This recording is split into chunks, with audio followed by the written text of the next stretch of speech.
grace us with his presence. And we will also be honored to have the presence or a message from a member of parliament from the Lok Sabha, from the Bharatiya Janata Party, which is the current party ruling the government in India. He will also share his thoughts on what in his constituency he has worked on sustainable development goals. And his city is called, which is Kannauj in Uttar Pradesh, is the floriculture capital of India, and they generate thousands of employment on sustainable basis through floriculture. So we have a great panel of experts with whom we would be sharing, who will be sharing their knowledge with all of you, and we look forward to have a very interesting and interactive discussion going forward. Thank you, Rishabh. Back to you. So now, without taking much of the time, let me formally start the event. So early, we are starting 5 minutes early because we have to travel till 2030 to meet all the goals, all the 17 goals. So let me start early. So we only have one planet. Do we have planet B? In September 2015, 193 heads of state pledged their commitment to implement the Sustainable Development Goals by 2030. Friends, these Sustainable Development Goals are not just theoretically designed. They are designed for the future. They are designed for the sustainable future despite vast differences on religion, values, and cultural frames. The national leaders have agreed to focus on common needs over short-sighted indifferences.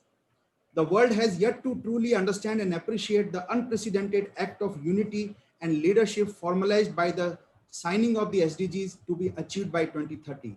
I, Rishabh Kumar Sawansuka, on behalf of the organizer, Maxgrowth Consulting, UNGSII Foundation, SS Sujalaam Suphalaam Foundation, TIOL, and BizStreet India, formally welcome you all who have participated in this global e-meeting on SDG, and also to those people who are listening to the live streaming of the program on YouTube and Facebook. I humbly welcome our keynote speaker of the day today. Let me introduce you with her, Sister Jayanti Kriplani Didiji from Brahma Kumaris World Spiritual University, UK. As a director of Brahma Kumaris for Europe and the Middle East, a spiritual leader and a teacher for 50 years, Sister Jayanti Didiji has dedicated her life to self-transformation and service to humanity. Brahma Kumaris is an international non-governmental organization of United Nations accredited with general consultative status with the Economic and Social Council, and Sister Jayanti Didiji has been the organization's representative to the United Nations in Geneva since 1982. She has championed the cooperative role of spiritual organization in creating a just and peaceful world. She has brought spiritual principle to the discussion table of politicians, economists, business leaders, scientists, and nearly every stakeholder of our times. Sister Jayanti sees the erosion of spiritual values as the underlying cause of the crisis that the world is facing today. Then we have our guest of honor today, Shri Prem Singh Tamang, Honorable Chief Minister of State of Sikkim, who is representing a state leading in the world in terms of complying with SDG goals. He will be presenting the exemplary work done by his state. We have a special message from Shri Subrat Pathak, Member of Parliament from Kannauj, spreading fragrance in the whole world. Now I will give you the program brief a little before we start the session today. Firstly, we'll have the keynote speech by Sister Jayanti Kriplani Didiji. Then we will have a special guest of honor speech from our Honorable Chief Minister of Sikkim State. And after that, Mr. Mayank Sahni will moderate the expert panel in having Mr. Ronald Shahs, founder UNGSII Foundation, Vienna, Austria. Mr. Anis Asgar, Chief Investment Officer, UNGSII Foundation, London, UK. Alfred Berkeley, former President, NASDAQ, Washington, DC, USA. Ms. Antje Beiber, Member of Managing Board, Ferry, Frankfurt, Germany. Ms. Lucy E. Wormley, Chief Operating Officer, Erfina Capital, Zurich, Switzerland. Mr. ML Mantu, Founder, LFPCL and SS Sujalaam Suphalaam Foundation, India. Then we will have a short presentation on large integrated wasteland development projects by Mr. Mantu, his last 45 years of work in rural and agri, and his distributed ownership model can actually meet all the 17 SDG goals. He will show how. I welcome all distinguished participants from large corporates, NGO, government organization, CSR heads of reputed company. We have been kept interactive Q&A for you. You can use the chat box, interact with each other. And thank you again for TIUL as our media partner, a fiscal media for last 20 years. Now on behalf of SS Suphalaam and all the host expert panelists, I, Rishabh Sawansu, cordially welcome our keynote speaker of the event, Brahma Kumaris Sister Jayanti Kriplani Didiji, to kindly address the August gathering from various countries in this Zoom room today with your views and vision where planet and profit can coexist sustainably, which is also the theme of our meeting today. Thank you. Over to you, Sister Didi Jayanti Kriplani ji.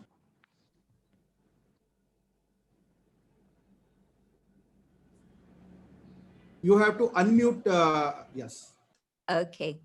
Can you hear me now? Yes, ma'am. Yes? Okay. Om Shanti. Yeah. Om A Shanti. greeting, Om a greeting, Shanti. Om Shanti. a Om greeting Shanti. of peace to all my sisters and my brothers. It's an honor and privilege to be asked by the organizers to share a few thoughts with all of you. I'd also like to recognize the Chief Minister of Sikkim State, Your Honor. It's a privilege to be with all of you. And I think it's very apt that you've chosen a spiritual address to begin this very special event, because inner transformation is absolutely at the heart of the SDGs. Without the inner transformation of human consciousness, it's not possible to have a world which is just, in which we have everybody share in an equitable manner. And it might sound a little bit surprising, but in fact, the United Nations was built on very solid spiritual principles. And I'll just take a moment to remind you all. For example, the preamble of the United Nations Charter speaks of the dignity and worth of the human individual. The preamble of UNESCO speaks about wars being created in the minds of men and the defense of peace being created in the same way, inside. And so it's not surprising that we're looking at the whole subject of the SDGs from a spiritual perspective. In fact, when the United Nations endorsed the 2030 Sustainable Development Goals, it was at that time that they actually inserted the phrase of transformation. But of course, at that point in 2015, the word transformation was never defined. And subsequently, the United Nations Population Fund hosted 3 dialogues in which different stakeholders from different professional backgrounds were invited to contribute. And the Brahma Kumaris have been part of that dialogue series and will continue to do that. And when you look at the word of transformation, and if you're hoping to have sustainable development for all people, the only way to be able to achieve that goal is through human transformation of consciousness. And let me explain how this actually works. When we see human suffering, when we see poverty, when we see conflict and war and the subsequent effects of that, or even when we see a pandemic, we actually have to come to the awareness that we are one human family. Whilst we have differences of color, caste, race, religion dividing us, whether it's political divisions or societal divisions, inequity in all levels, whilst we still have all those factors, it's not possible to come to a state of sustainable development. If we wish to make sustainable development a reality in our lifetime, and I'm not thinking about 50 years from now, the goals have been set for 2030, but my hope is that if we have that intention and will, we can actually make it happen far earlier than that also. Why? Because it just needs a switch of a paradigm. One particular paradigm shift can make all the difference. Whilst we are focused on the external world and we think that doing actions on the external world will bring sustainable development, perhaps we'll be very sadly disappointed. But when we look inside and understand that it's only through the inner being that we can bring about a difference within our consciousness, our attitude, our vision, and therefore our actions, can we bring about the society that we all long for so deeply.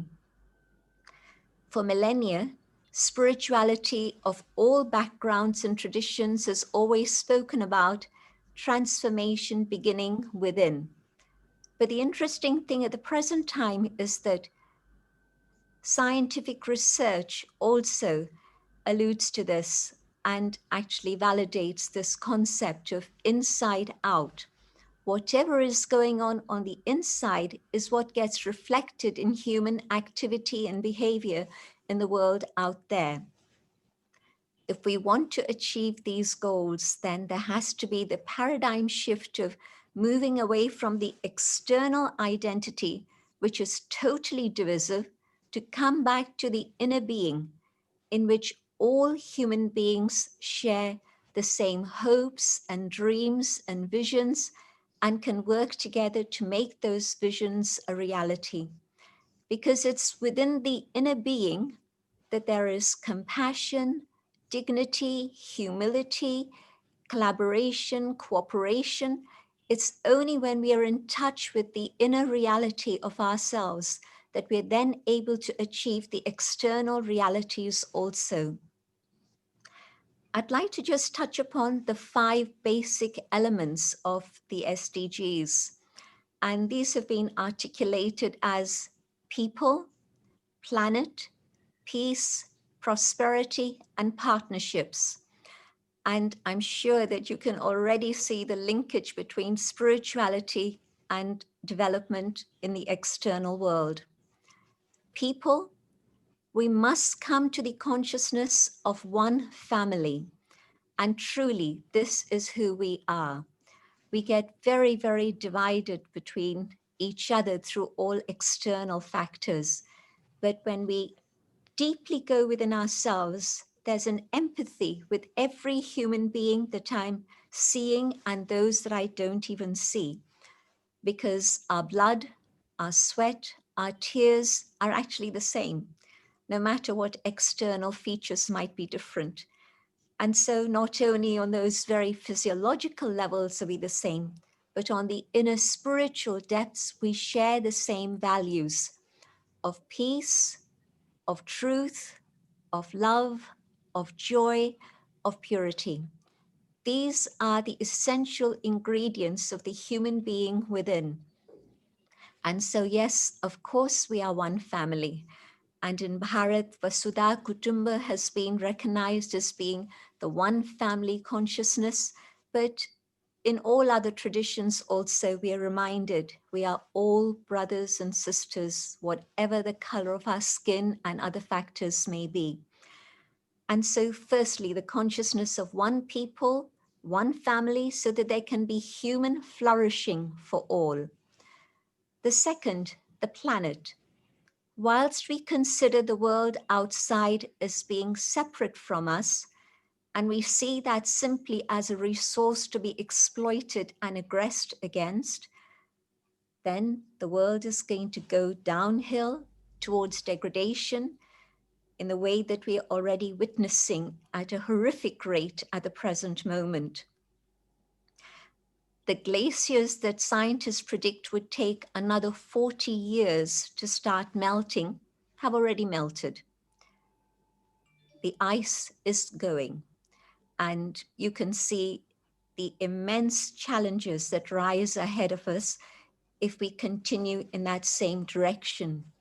But once we recognize the planet as being sacred, all forms of life existing on the planet, supporting each other, then we begin to change our attitude towards the world outside and the planet, to all other forms of life and nature itself.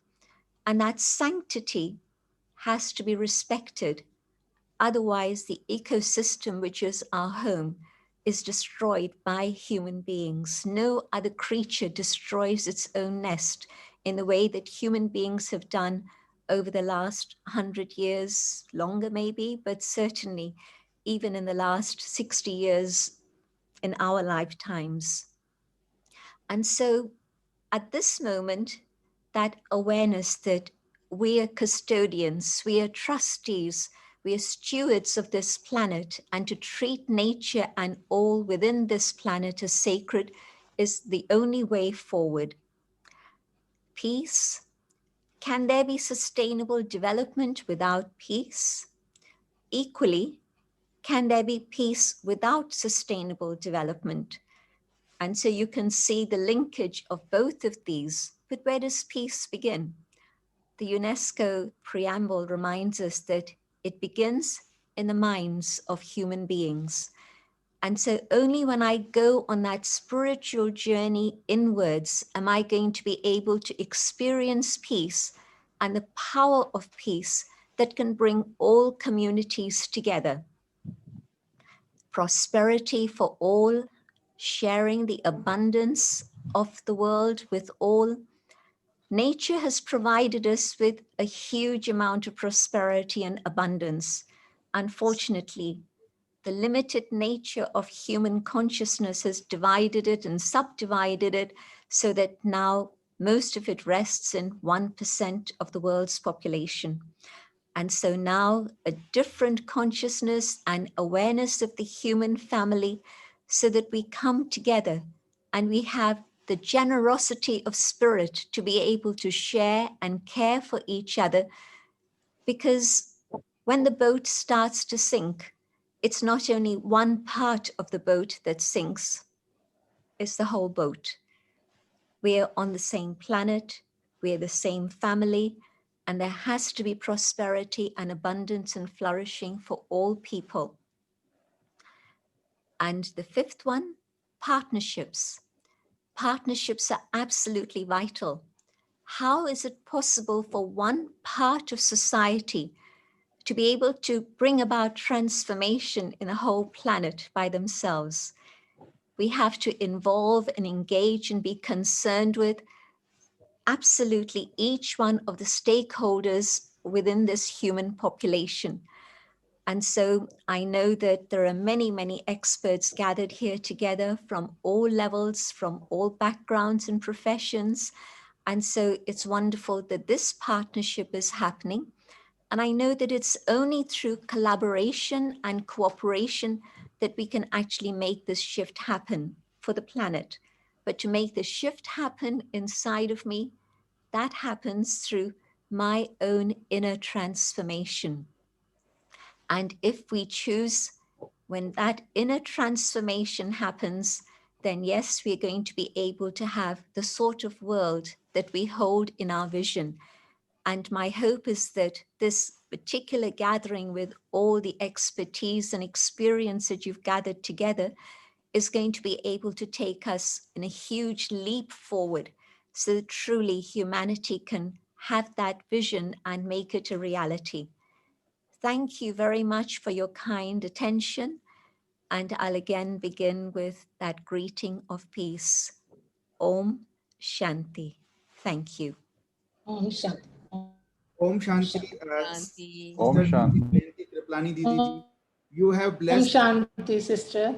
You have blessed the whole world, and now I request our guest of honor, Honorable Chief Minister of Sikkim, Mr. Prem Singh Tamang, to kindly, let us know the exemplary work done by the only and only state in the world which is 100% organic. Okay, thank you, Rishabh Shravan Suglaji. Lot of thanks. Distinguished Sister Jayanti Kirpalni ji, European Director of Brahma Kumaris and keynote speaker for today. Eminent panelist, the event host from BizStreet and SS Suphalaam Foundation, India. Participant, ladies and gentlemen. Very warm greetings from Sikkim and its people to all of you participating in this very important virtual event. First of all, it is a privilege for me to be a guest of honor among this galaxy of prominent personalities contributing to a healthy planet and a global sustainable development agenda. Thank you very much for this good opportunity for me.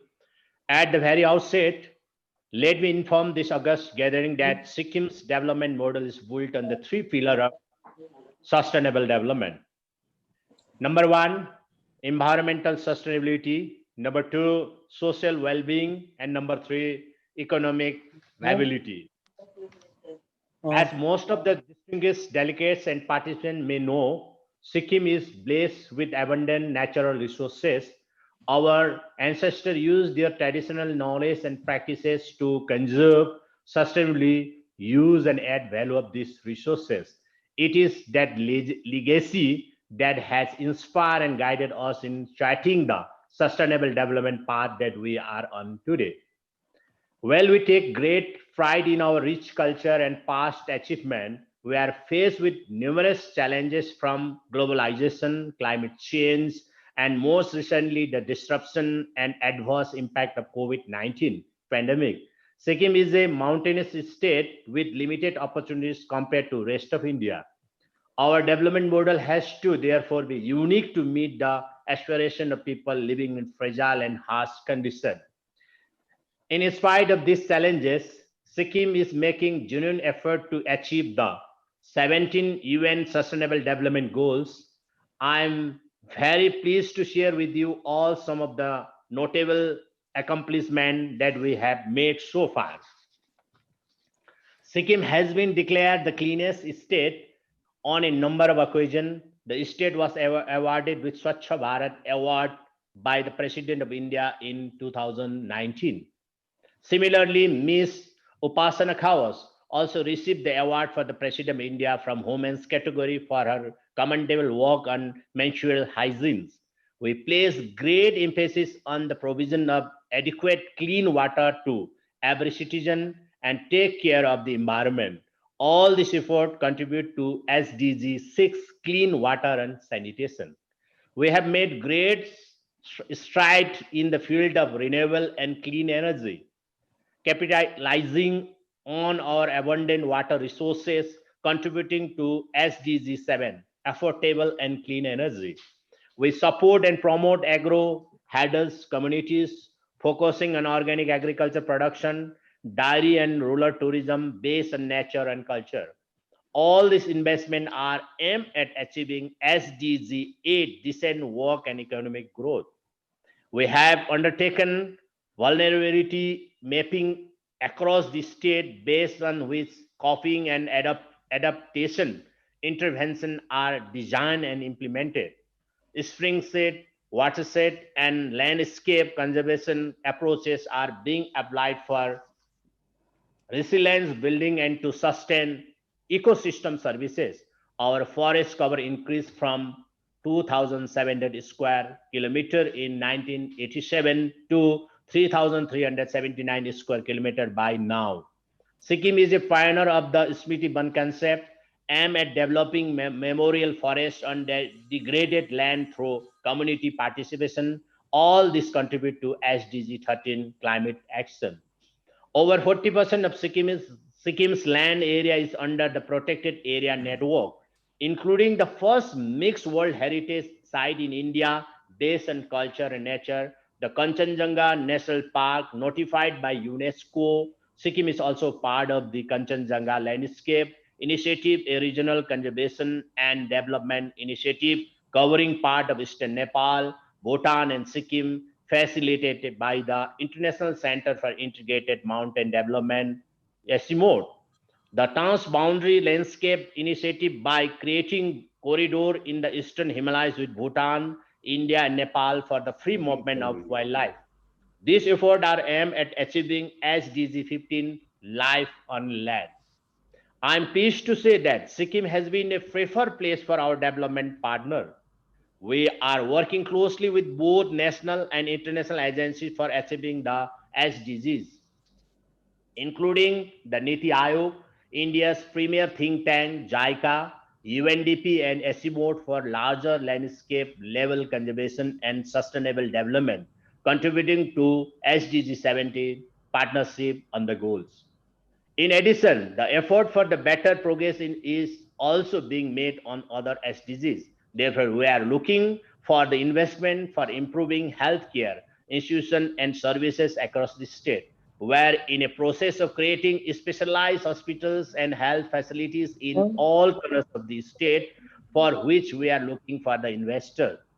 We have implemented the health insurance scheme to provide free access to healthcare who are living in far-flung areas and are not able to treat the critical category of diseases. All these efforts are aimed at achieving SDG 3, good health and well-being.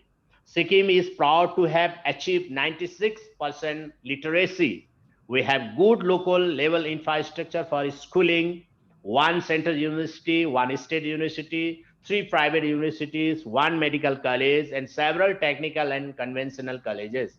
We are also making effort to establish a center of excellence for education in West Sikkim and Kanchenjunga Buddhist University in East Sikkim. Nonetheless, the efforts are being made to make the people employable through skill development and entrepreneurship. Training are the key areas of our scheme of plans.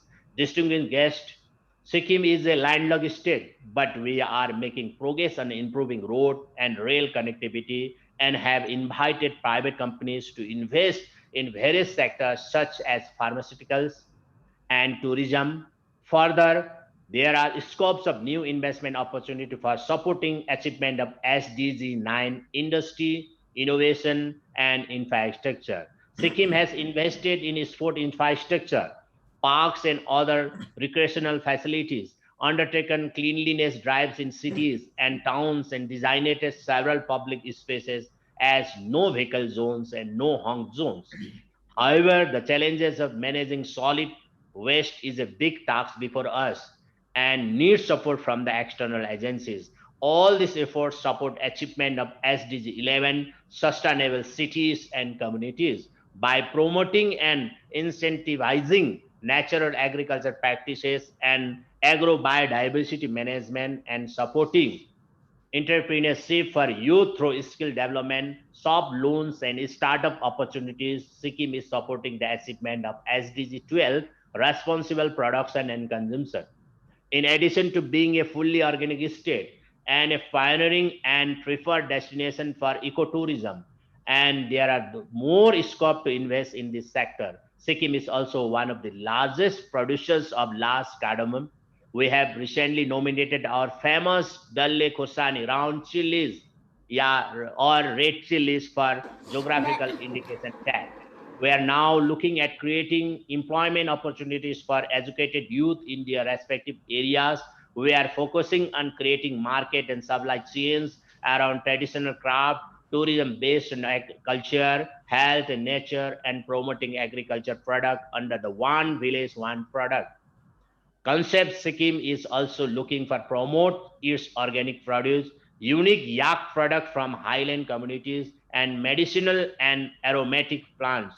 Special attention will be given for supporting the returnee migrant due to COVID-19, who we regard as a ready and skilled workforce that can be engaged in the process of state building.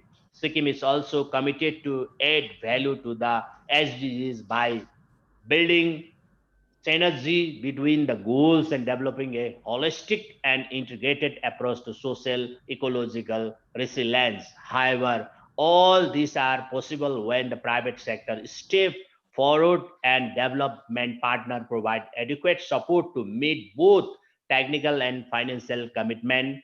The good city has the challenges of traffic. Gantok city has the challenges of traffic management. Therefore, the state is looking for carbon-free mass transport system in the days to come. Sikkim has been a peaceful state for decades and is therefore an ideal place for investment in green solution and economic growth.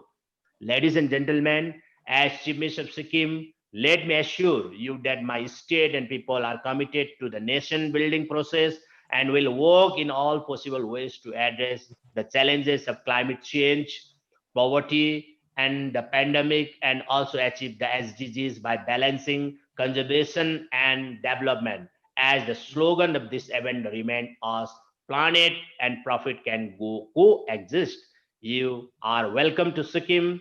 Thank you once again for giving me this opportunity. Namaste. Tasiti Lake. Jai Hind, Jai Sikkim. Thank you. Thank you very much, sir, for a wonderful message to all that planet and profit can coexist. And you have not only said, but your state have proved it that yes, it can. And it has become an example for all the states across the world, not only in India, to follow this. So now, Thank you, Rishabh. Thank you. Thank you, sir. Without taking much time, I would now invite our all esteemed expert panelists, moderated by Mr. Mayank Sahni, Director, Maxgrowth Consulting, UAE, to please take over and start the panel discussion. Over to you, Mayank. Thank you, Rishabh. Thanks a lot. First of all, I'd like to, with my humble folded hands, thank Sister Jayanti Kiplani from Brahma Kumaris for giving us a very thought-provoking session on how the planet and the profits can coexist, and what's the role of spiritualism in our world, in our business. Because spiritualism is not just limited to a personal life. We believe that if we bring spiritualism into our business thought processes and practices, our business will become much better and the world will become more sustainable. I'd also like to thank the Honorable Chief Minister of Sikkim, Shri Prem Singh Tamang, for his enlightening views on the progress which the state of Sikkim has made in implementation of the United Nations Sustainability Goals. Sikkim, being one of the smaller states in India, has shown the path to a lot of the bigger states to see the way on how, as a government and a public-private partnership, can work together in implementing these goals. And that's a theme which we are working around. It's not just the government which has to make the effort, and it's a combination of a public-private partnership which only can help in achieving these goals. Today, we have on our panel people from across the globe who are experts in the areas of finance, in areas of investments, in areas of sustainability. So the idea of today's panel discussion is to brainstorm with them and understand that how the world has evolved and how we can bring those practices of sustainability, which maybe the developed countries have already implemented much earlier, into the developing economies such as India and the Middle East. So we will start our panel discussion with our first guest, which is Mr. Roland Schatz. He is the founder of United Nations Global Sustainability Institute Index and the UNGSII Foundation. By profession, Mr. Roland is a fifth-generation journalist, one of the very well-renowned and well-respected journalists at a global level. He has made significant contributions to the world of journalism. And since taking over the role as founder of UNGSII, he has been a pioneer in implementing the SDGs across the globe. And it's my honor that as ambassador of UNGSII, I have a pleasure of interacting with him and working with him. And I would like to start with you, Roland.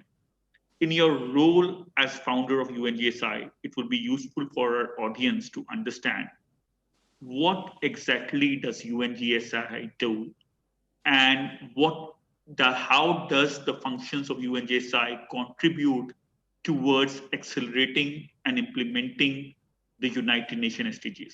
Over to you, Roland. Thank you, Mayank.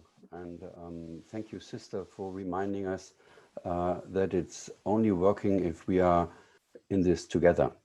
I just came back this morning from Rome, where I was lucky to be with Cardinal Turkson and his team from the Dicastery of Human Development.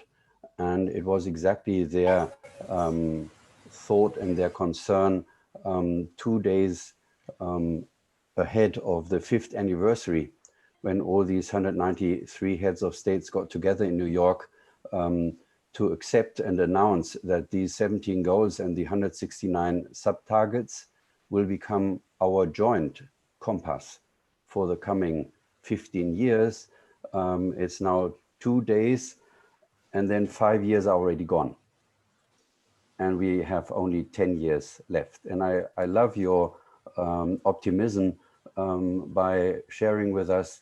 We can even do it before, because that is more or less the program of 25+5 that UNGSII tries to support cities in 5 different categories, university cities, because without academia, we will not be able to fast track anything, because it has to go into the bloodstream of science to embrace all 17 SDGs. Then 5 cities with a community of around 500,000 inhabitants, 5 cities around 1 to 5 million, 5 mega cities like Tokyo or Mexico City, and then 5 cities where the UN itself has offices, because the UN has to start walking the talk themselves. So these are the 25 cities who promise that they can reach the SDG already by 2025, if we can illustrate that we are doing this together. Because no matter with whom you talk, when you look at the website from UN Habitat, which is within the UN universe, the agency in charge of the cities, it is not a question of the money, which might be lacking here and there. The amount of money which should be invested in the SDGs is available. When I look into this room, I would like to say, in our virtual room, you can get an idea that the know-how how to do it is as well available. But the question is, how do we, on one hand, create the awareness that people get excited? If we connect the dots, we can do this together. Because if you open your newspapers in India, if you open the newspapers in Dubai, if I open my newspapers here in Switzerland, we don't see that much stories of the encouraging example of Sikkim. We see a lot of stories of shortcomings. And as you can see in the back of me, the program of 25+5 is about to create lighthouses. So people, when they see something, they get inspired and they call their mayor, they can call their chief minister, they can call their university president, they can call their priest or whomever they want to call, and simply ask, if Sikkim can do it, where are we? And when can we start to make it happen? So let me take you on a very short journey by beaming us all to the other side of the planet from Dubai, where you find an amazing town, an amazing region called Mendoza. This town and the people of Mendoza, they are located in Argentina. And you would say, oh my God, Argentina, you can't do anything. Aren't they just called a failed state, broken in finance? But in contrary, in Mendoza, you have basically everything lined up in 268 projects, what they need to do in order to reach the SDGs latest by 2030. But when I gave the book to Pope Francis last year, almost at this time of the year, and I showed him, look, in your own country in Argentina, they are ready to go. You should have seen his smile. Because if you try to put yourself in the shoes of Pope Francis or in your shoes, sister, you are always under this burden that people look up to you and they wait what you do, correct? But if we keep on waiting for what the leaders are doing, we won't achieve the SDGs by 2025, we won't achieve them by 2030, we probably even miss 2050 if we wait for the others. So therefore, let me start by asking this group, you know, Mayong was already highlighting it. We have so many experts here in the field of finance, from banking, from investment. May I ask you a simple question? How much of the money you are managing is already invested in line with these 17 SDGs? Are you able to have a second annual report, not only showing your financial returns, but your returns on the SDGs. We have another big group in this room, the companies. How many of you entrepreneurs are already able to say, my company is fully in line with the SDGs? It's not only that we are making great profits and that we treat our employees in a great way and that even these employees have a chance to be good fathers and mothers, which is not the case in a lot of companies where they think they own their employees to a degree that the employees have to be there already in the morning by 6 or 7 and they shouldn't leave before 8 or 9 in the evening, no matter whether they are mothers or fathers and responsible for raising their children. There's a lot to be done as a company in order to move towards the SDGs. But the message of today's session here is the SDGs are business. They can provide returns for your bottom line in a way how Robert Rubinstein is always declaring it and explaining it. There are 3 bottom lines. And if you are fully dedicated to the SDGs, if you run your company in line with the SDGs, you are not only doing good for your bank account, you are doing good for society, and you are doing good for planet. So I will not talk about the finance opportunities UNGSII has developed because that will be coming from Anis. I want to share with you what companies and what cities can do together in order to fast track the SDGs. When I'm in Dubai, when I'm in Abu Dhabi, but as well when I'm in Noida and soon coming to Sikkim or Dhaka in Bangladesh, the first thing what I realize is there's so much waste. There's so much plastic around. And it's still there and almost nobody seems to take care. What I would love to share with you, there are now amazing solutions ready that you can use your waste and you can turn it to energy. You can turn it to the good. You can run your new roads basically based on plastic instead of asphalt. Why? Because you have these amazing entrepreneurs around you who understood what their children were telling them. Papa, Mama, why are you continuing producing roads in a way that it is hurting nature? Why can't you develop a solid way of building roads, but at the same time you are using plastic? Papa, Mama, why are you needing to use energy in a way instead of turning waste to energy? There are so many fantastic providers in this room already who are able to turn waste to energy. Papa, Mama, why are you still driving a car driven by diesel? There are other ways how to get us from A to B. I'm thinking of an amazing company outside of Berlin. It's called E-Rocket. They build bicycles, but the bicycle is basically as fast as a motorbike. But it's only run on a battery and your legs, but it can be as fast as 80 miles per hour. So this company developed a solution for India, for Bangladesh, that you can fix your problem by getting goods into city center, the famous last mile, and you no longer need a diesel-driven lorry. You can give it to your friends who are usually just driving a rickshaw. But now, this time, this rickshaw is carrying not only 2 people, but in the back, they can bring into town, where you should no longer have any cars, all the goods necessary, which you need to have in the city center. They can run a bus based on their legs and no longer on a diesel engine. So what I'm trying to tell you is, again, the money is there. The know-how is there. The question is, how do we connect us? And that is why I'm happy that on one hand, the faiths all got together 18 months ago in Vatican when Pope Francis and Michael Müller set up their first SDG conference with the faiths. Because the SDGs are nothing else than a logo. But we need to move the logo to legs and hands. and who have the fastest access to our legs, our hands, and our hearts, plus the brains, than our faiths. And for all those who are agnostics, I have a good news for you. Because guess what?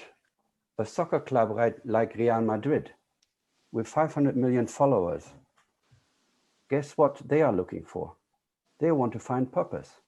They have 1,600 schools around the world because there are so many young people who are dedicated and they like what Real Madrid does and they want to now get into education. But Real Madrid Foundation realized there has to be more which we can share with young people than that our team is winning once a week. And this more are the SDGs. So let me close by a very simple example, which I want to show you. This is our SDG card. It's not a credit card because I don't trust credit card companies. It's a debit card, and it is at the same time a prepaid card. And what are we suffering the most in our cities? When you come to Cambridge, UK, and you don't take your car, but you arrive by train and you have a meeting with the university or with one of these amazing companies located in Cambridge, you need to be pretty fit because until you reach the university, you have to climb above a lot of people who are homeless. When I went to Cambridge the first time, I was rather shocked and I thought, what is wrong with these people that they don't take care of their people who are left behind? Unfortunately, this is not only happening in Cambridge, UK. We have too many people who fall under the category of SDG 1. We need to find smart solutions, giving them a chance that they get back to society. One of these solutions is the 1 trillion tree initiative. We need to plant so many trees because we, the industries over the last 150 years, actually killed 1 trillion trees. And that's why planet Earth is struggling. But if we get programs with those who seem to be forgotten, and we offer them, yes, you might not have a degree, but it doesn't take a degree to plant a tree because even me, Roland, can do that. I plant every year 50 trees, and my daughters do. No degree necessary. So if I can do it, everybody can do it. But now comes the smart point. Every tree is growing, hopefully. That's why you shouldn't go out and plant your tree wherever you feel like. It should be coordinated. That's why we need great leaders like the Chief Minister in Sikkim. He has to tell us where we can plant the trees. And then we have other smart people who say, well, each time when you plant a tree, why don't you add a chip to the tree? So we can check whether your tree is really growing. And then each time the tree is growing, it creates what? Carbon credits. And guess what? The CEO of the stock exchange in Stuttgart is waiting for all of you planting your trees, chip them, because he can sell the carbon credits. And each time when he's selling the carbon credits, he can send your piece of the carbon credit back to your debit card. And with this debit card, you are making people who are not accepted by the banks that they would get a bank account, all of a sudden, they are bankable. They have their bank account. They can actually receive the social money, which they get anyhow from the state, on the card. And with this card, they can go and buy a lot. The only thing what they can't buy is alcohol and other drugs because the card is smart. And the card says, we want to support you. We want that you have a bank account, but we are not giving you the money that you use it for alcohol or for other things.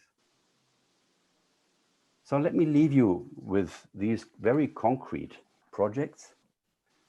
I hope we all see you this year on 4th Advent, because we decided to do a concert in 25 cities, illustrating that we can do something for those who feel left behind. I have an amazing team of musicians who are going to perform for those who are left behind. And after they get the best concert they ever saw, They get treated like kings and queens. They get a 3 main dish course. And while they eat and while they enjoy the music, they have our SDG 1 expert and his team around in case they want to rethink their life. If they want to change something, they can do that. And we try to help them. We will give them a card, and together with the Stop Poverty Foundation and the other phase, we will try to mentor and to help. So that is one thing, very concrete, taking place December 18 to 20, which is what we Christians call the 4th Advent. And then on Christmas, we will have a service from Nagasaki in Japan to Vatican, to Mendoza, where all those who are not allowed to have their Christmas service enjoy 1 hour of amazing different versions singing Silent Night together. Because you know what? This song was created and composed 1818 by a priest outside of Salzburg who only had a guitar, but he felt that his brothers and sisters were so desperate that they were not even looking forward to next year. So he composed Silent Night and he sang it with them. And this song, as you probably all know, is the song which has the most versions in the whole world of all songs. So let's help those who are left behind. Let's help those who are taken back because of social distancing and COVID-19. Let's find solutions which are smart and which are able to connect us. That will be my initial thoughts for your session, Mayong. Thank you, Roland. Thanks a lot. I think that has enlightened us quite a bit on how sustainability can be actually implemented in practice. It's not just something which is on paper. How do we do it on ground in reality is important. And we need support of people like the Chief Minister of Sikkim in doing it the right way. As I said, it needs to be a public-private partnership for making this world a sustainable place. So I'll move on to our next speaker on the panel, which is Mr. Anis Askar. He's the Chief Investment Officer of UNGSII. Anis, can we have the spotlight on Anis, Risha, please? Anis, you're there? Yeah, Yeah. Anis, you have to unmute yourself, Anis. I'm unmuted. It's just a Yes. small. Hi, Anis. My question to you, I think Roland has given us a very good introduction about what UNGSII does and how we need to implement the SDGs on ground. You being the Chief Investment Officer of UNGSII, what we would like to understand from you, what do you consider as some of the core basic principle of sustainability focused investments? Okay, thank you. That's a nice introduction. Perhaps I might just start by helping all of the audience here, whether you're finance related or not, to help understand our journey. Our journey is not 1 or 2 years, it's 7 or 8 years.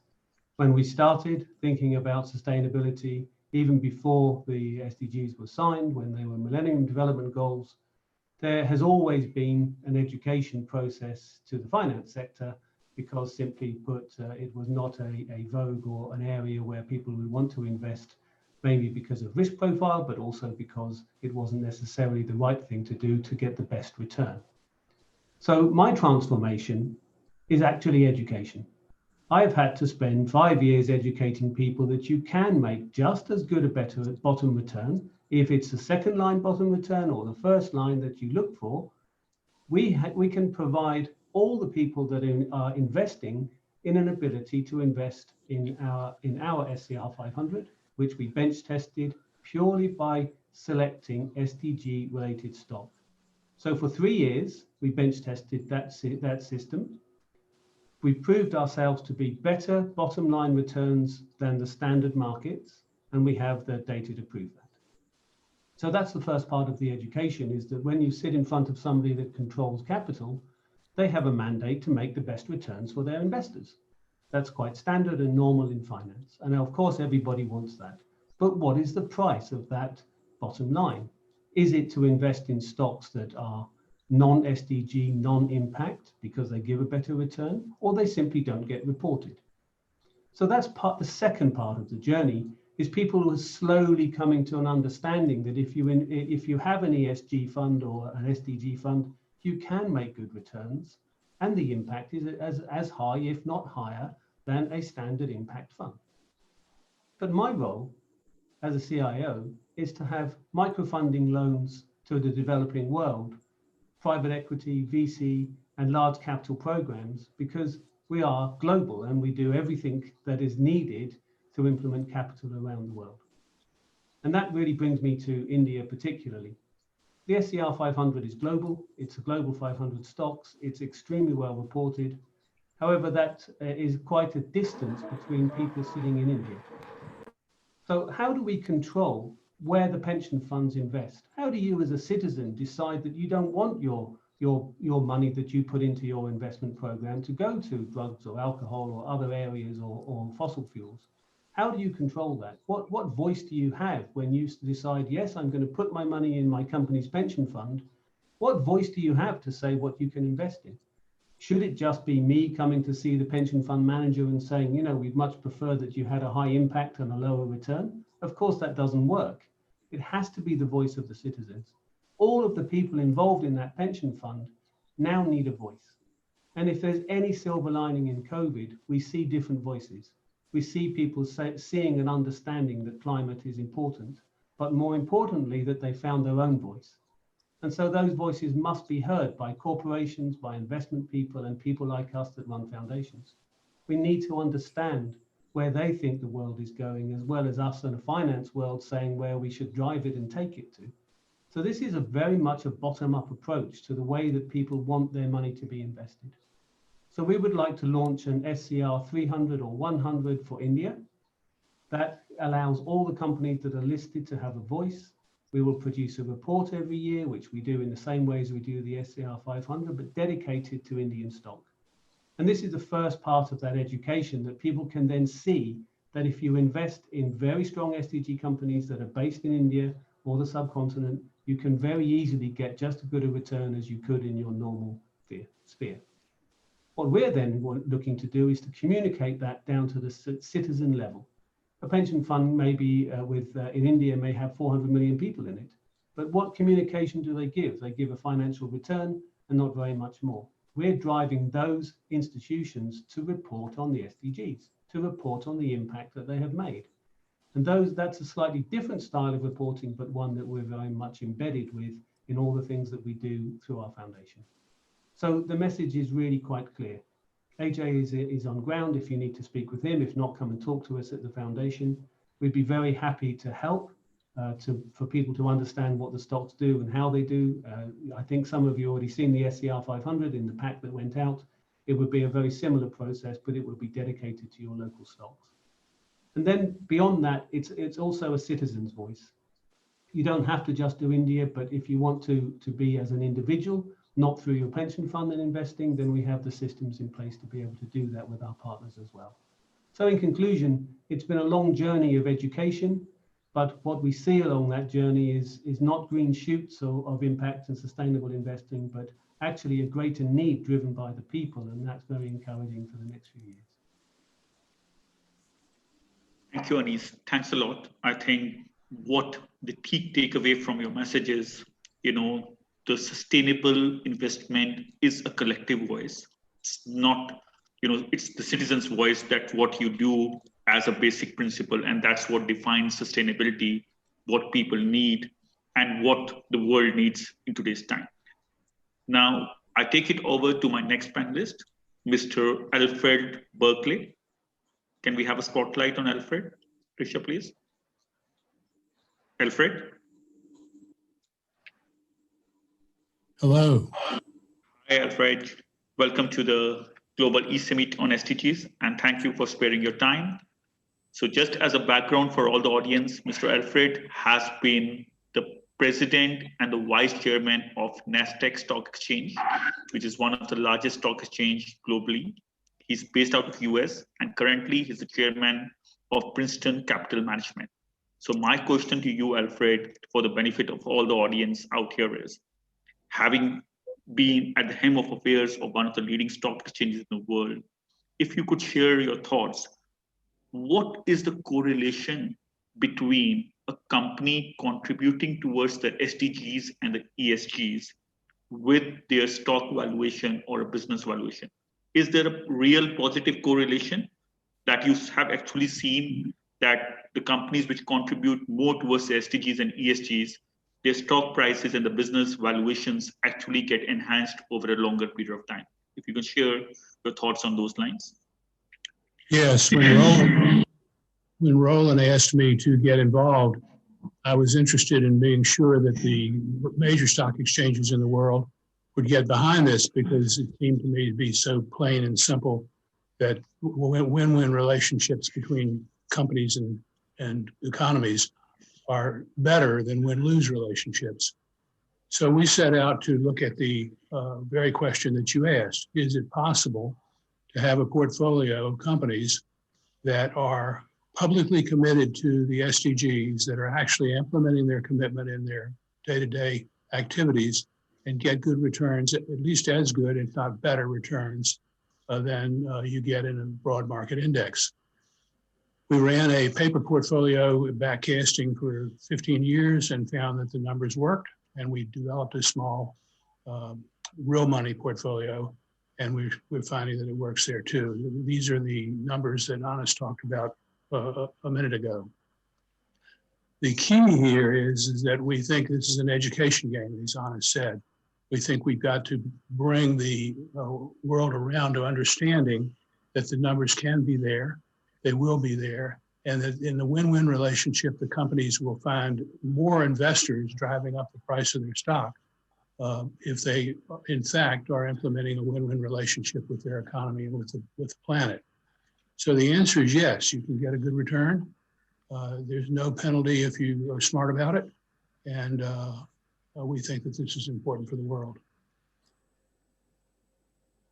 Thank you so much. Thanks a lot, Alfred. So I think the message out is quite clear that contributing to SDGs is not something which dents the profits of the corporates.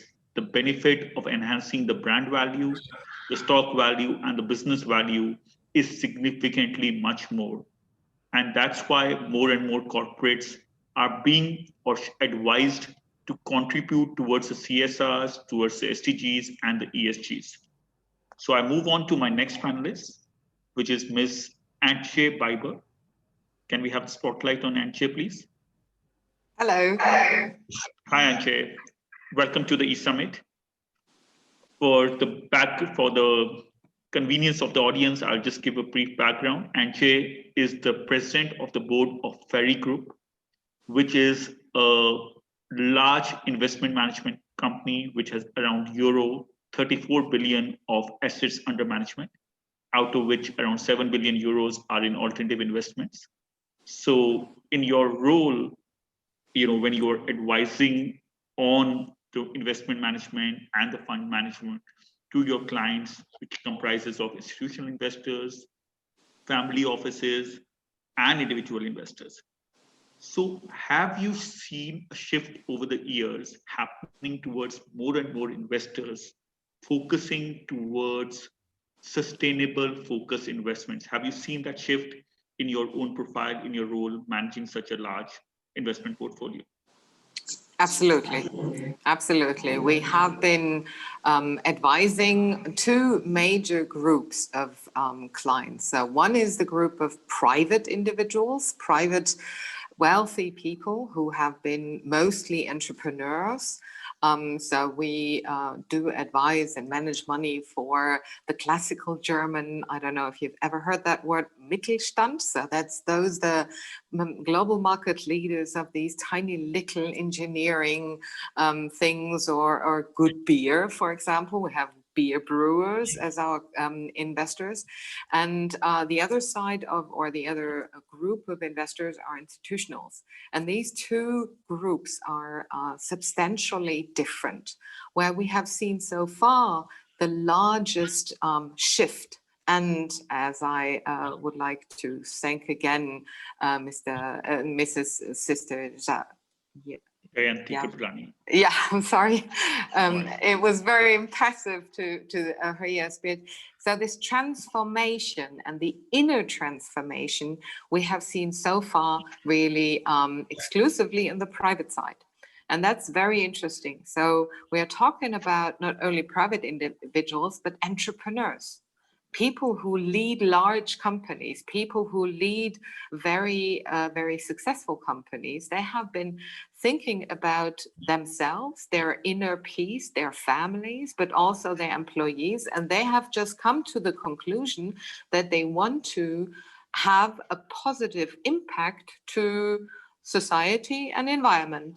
And if you translate this positive impact to society and environment, it's simply sustainability. And then if you translate it even more, it's the SDGs. So the SDGs give us the framework, and that is one of my major roles as well as being the head of our SDG office. We want to lead our clients, private individuals, entrepreneurs, but also large, very large institutional investors to use the SDGs as their guideline. A lot of these people are trying to find a sense in their way they invest. You know, they want to have some sort of consciousness of how what my money is doing out there. And sometimes in this whole field of sustainability, terminology gets in the way. So we have heard ESG, CSR, SDGs. People get a little bit confused, and they do not know what is this, and it needs a lot of expertise. So what we simply say, if you as a client or as a person, as a company, as an institution want to think about purpose, want to think about impact of what your money should do out there, just simply look at the 17 goals, put them on the table, and discuss what is of meaning to you. It's not necessary that as a private investor has to fulfill all 17 goals. Is actually not possible, but everybody has a certain preference of which of these 17 goals and objective is has a special meaning to, and that gives us as an investment house a great guideline, a great basis of advising our clients. And that's why we think the SDGs are not only a very, very impressive goal to human mankind, but also extremely useful tool to get there. Because it's then much easier in a family, in a corporate, or in an institution to talk about what should be the purpose of my money. And then our role as a company is then to balance the existing portfolio of the client. Of course, if somebody is preferring some sort of, I don't know, education, for example, so goal 5, it's clear that this person or this institution will not invest all of their money in education. So it's, but nevertheless necessary to find out what is already my allocation towards an educational purpose, and how can I improve that? How can I grow that? How can I implement my ideas of purpose? And that is then our role. And I think it's a great impact for us as a company as well. In the German-speaking world, we're not only managing nowadays already, your numbers were a little old, we are now managing 40 billion euro, but we are also advising institutional money of 300 billion euro. So that's quite a large number. And I think our impact, while presenting and using the SDGs to get to this purpose of investing, is extremely helpful. Thank you. Thanks a lot, Ajay, for your insights. And I think, again, the takeaway for all the corporates who are here or who will be listening to us is that it is important that, you know, the investors or the new generation of investors, they are looking at investing into companies which are contributing towards the SDGs. So if as a corporate you're looking to, you know, seek private equity investment or go for an IPO or any other form of investment, it's important that you start looking into contribution towards SDGs, CSRs, even before you get listed, because that's a habit you develop effectively, which goes a long way. It has to be built into the system of the organization. So that leads me to our next expert on the panel, Ms. Lucia E. Vrumeli. Can we have a spotlight on Ms. Lucia, Rishabh? Yes, sure.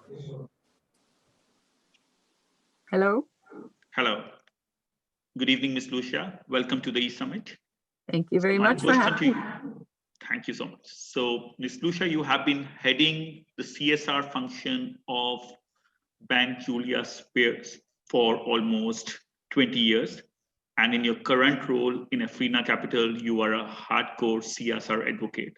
So what we would like to listen from you is, why is it important for every organization, whether it's a listed company or a private entity, to allocate a certain percentage of a profits they earn as a payback to the society in form of a CSR contribution or a SDG contribution, because they are all aligned? Why do you think it is really important for companies to contribute towards these things?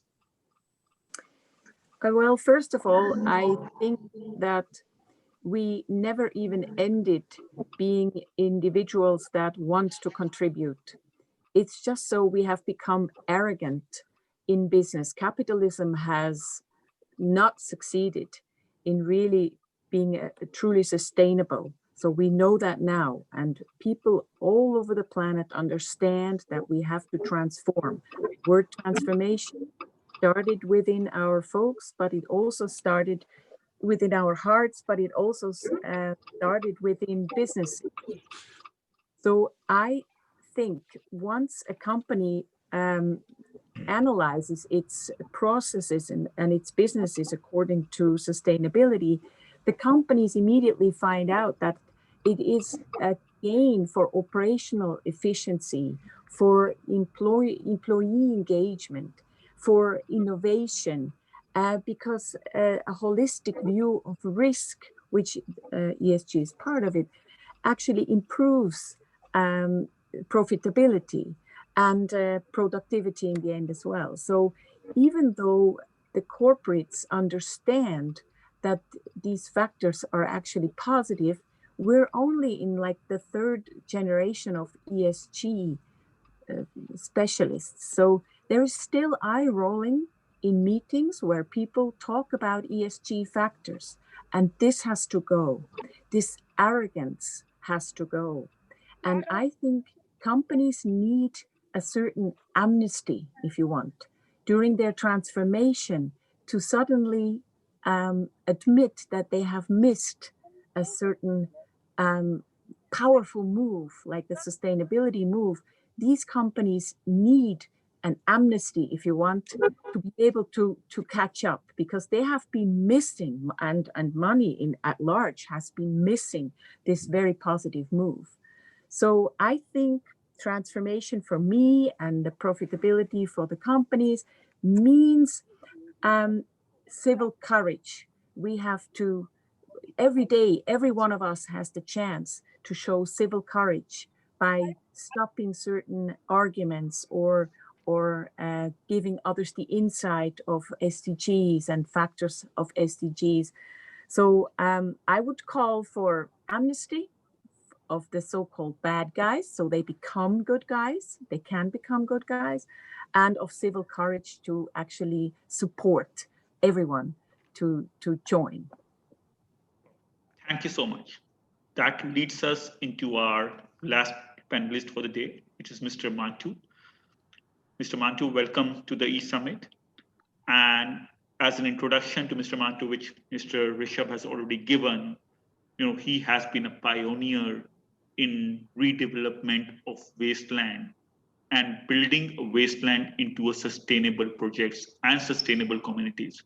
He has actually lived the principles of SDGs on the ground, and his projects in Ladakh, which is a redevelopment of entire wasteland and which is now serving an entire community in that region on a sustainable basis, is commendable. So Mr. Mantu, my question to you will be, how do you think the model of wasteland redevelopment which you have followed on ground in India can be replicated on a worldwide basis, because wasteland is something which is available almost in every country of the world. And how do you think the model you have followed in India can be replicated on a worldwide basis? Can we have the spotlight on Mr. Mantu, please? Yeah, Mr. Mantu. Thank you, Mike. Thank you. And before I answer your question that whether it can be replicated worldwide, answer is yes. But I will come back to this question once again after I talk briefly about the Ladakh project, the first one in Ladakh. So before that, I would once again welcome Brahma Kumari Sister Jayanti Kriplani ji, Honorable Chief Minister of Sikkim, Shri Prem Singh Tamang ji, Honorable Member of Parliament Shri Subrat Pathak, expert panelists, organizers, and hundreds of distinguished guests who have registered for this Global E-Summit. So, talking briefly about the first integrated wasteland development project under the most difficult conditions on this planet, that is in Ladakh. In April 2016, we facilitated a land use agreement between the local administration and Ladakh Farmers and Producers Cooperative Limited for an area of about 2,500 acres, which is now our standard project size, in the village Rambirpura near Leh, Ladakh. This piece of land was not cultivated for centuries and did not have a drop of water or a blade of grass, a typical cold desert.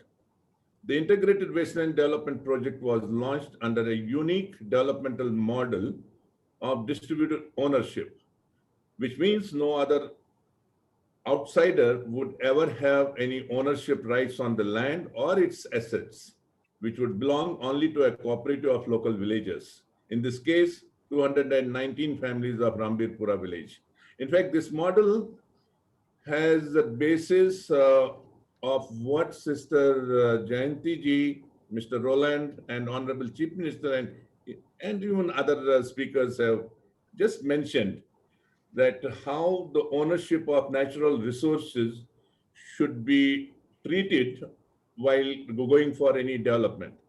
Now, today, after 4 years of launching this project in Ladakh, Rambirpura, on the cold desert wasteland, we can boast of the largest apple and apricot plantation in the country, with the largest integrated irrigation system with 7 high-tech pumping, filtration, fertigation stations, and several 100,000 seedlings are yet to be planted. This has already taken the lead in the country, but a lot more plantation work and irrigation system has to be expanded further.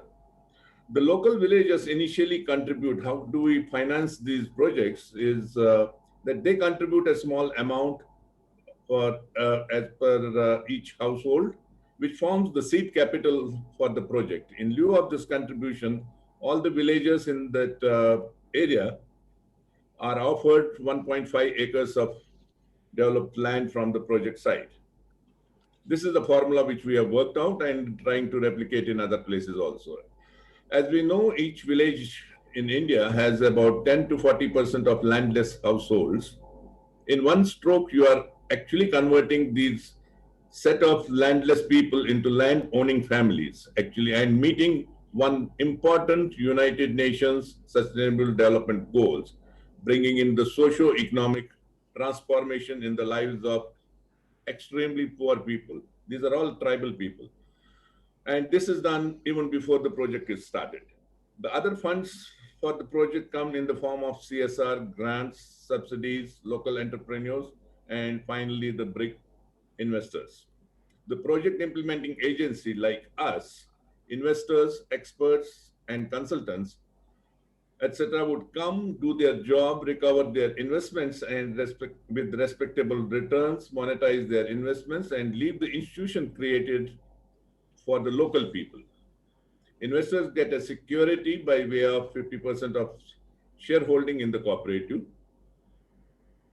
Our focus in developing these wastelands is always on high-value niche crops through organic cultivation practices to make these projects self-sustaining in the long run. During 2019, we were successful in growing saffron, very expensive spice, at our Rambirpura project. In technical collaboration with CSIR, the saffron cultivation was done for the first time in the history of Ladakh. This is the Himalayan region, and the best part is that quality of saffron grown in Ladakh was found to be even better than Kashmir saffron. Kashmir saffron is supposed to be the world's best. We are now receiving special requests from different places in Ladakh and also from various other states to replicate Rambirpura developmental model to develop wastelands in their respective places. On September 9, 2019, our Honorable Prime Minister gave a call to develop 26 million hectares of degraded lands by 2030. We in SS Sujalaam Suphalaam Foundation have taken the responsibility of developing 1 million hectares of wastelands in India by 2030. This would make about 1,000 projects of 1,000 hectares each. And taking to 500 districts across the country, each district would get about 2 projects of 1,000 hectares each. And all these projects are ultimately going to generate an employment potential of about 20 million in total. On November 22nd, 2019, we were called to the Prime Minister's office in New Delhi to showcase our developmental model for replication in the entire country. I'm pleased to announce here that Brahma Kumari organization is thinking of getting associated with us in this task of nation building by taking up the important tasks of training and skill development, besides inculcating discipline, moral and ethical values for human. The organization would not have any commercial interest in the projects across the country. Now, since these are integrated development projects, we have health, education, sports, entertainment, tourism, hospitality, in addition to the agriculture, horticulture, animal husbandry, processing, value addition, storage, etc., embedded in this developmental model. Now, each project is generally looking for an investment of about 20 to 27 million US dollars for full development in 3 stages, which will take about, say, approximately 8 to 10 years of time. As we can see from the tables, our model of development of wastelands meets all the 17 declared sustainable development goals of the United Nations. Thank you very much. Now the questions I will be able to answer. Sure. So how do you think this model can be basically replicated on a worldwide basis? What is followed in India and successfully done? Do you think? Yeah. Number one, the wasteland is present all over the planet. And especially Africa has got plenty of, not wastelands, I would not call it even degraded lands. These are virgin lands, actually not even cultivated so far. So I'm actually happy to inform you that we are already in talks with World Bank IFC, and they have shown interest in supporting initially about more than 100 projects in 12 different countries. And we have already shortlisted those 12 countries and are in talks finding the local partners in Africa. And same way, these projects can be replicated in South America, wherever you have the land which is not being cultivated, whether it is wasteland, degraded land, or not cultivated so far. So human habitation generally forms around those project sites are roped in the cooperative of that particular place, and they become actually the owners of this project. We as experts conceive the project, help in the implementation, and coordinate in getting all the necessary technologies and funding for the project, and then walk out after about 4 to 5 years once the foundation is ready for other investors to come in. Mayank. Perfect. Thank you so much. I believe the model you've explained is where a partnership model, working with the locals, getting your expertise, getting the support of the government and an organization like UNGSII, we can actually make a lot of betterment to the communities across the globe. That's and what leave the assets and developed areas for the local people to enjoy for hundreds of years.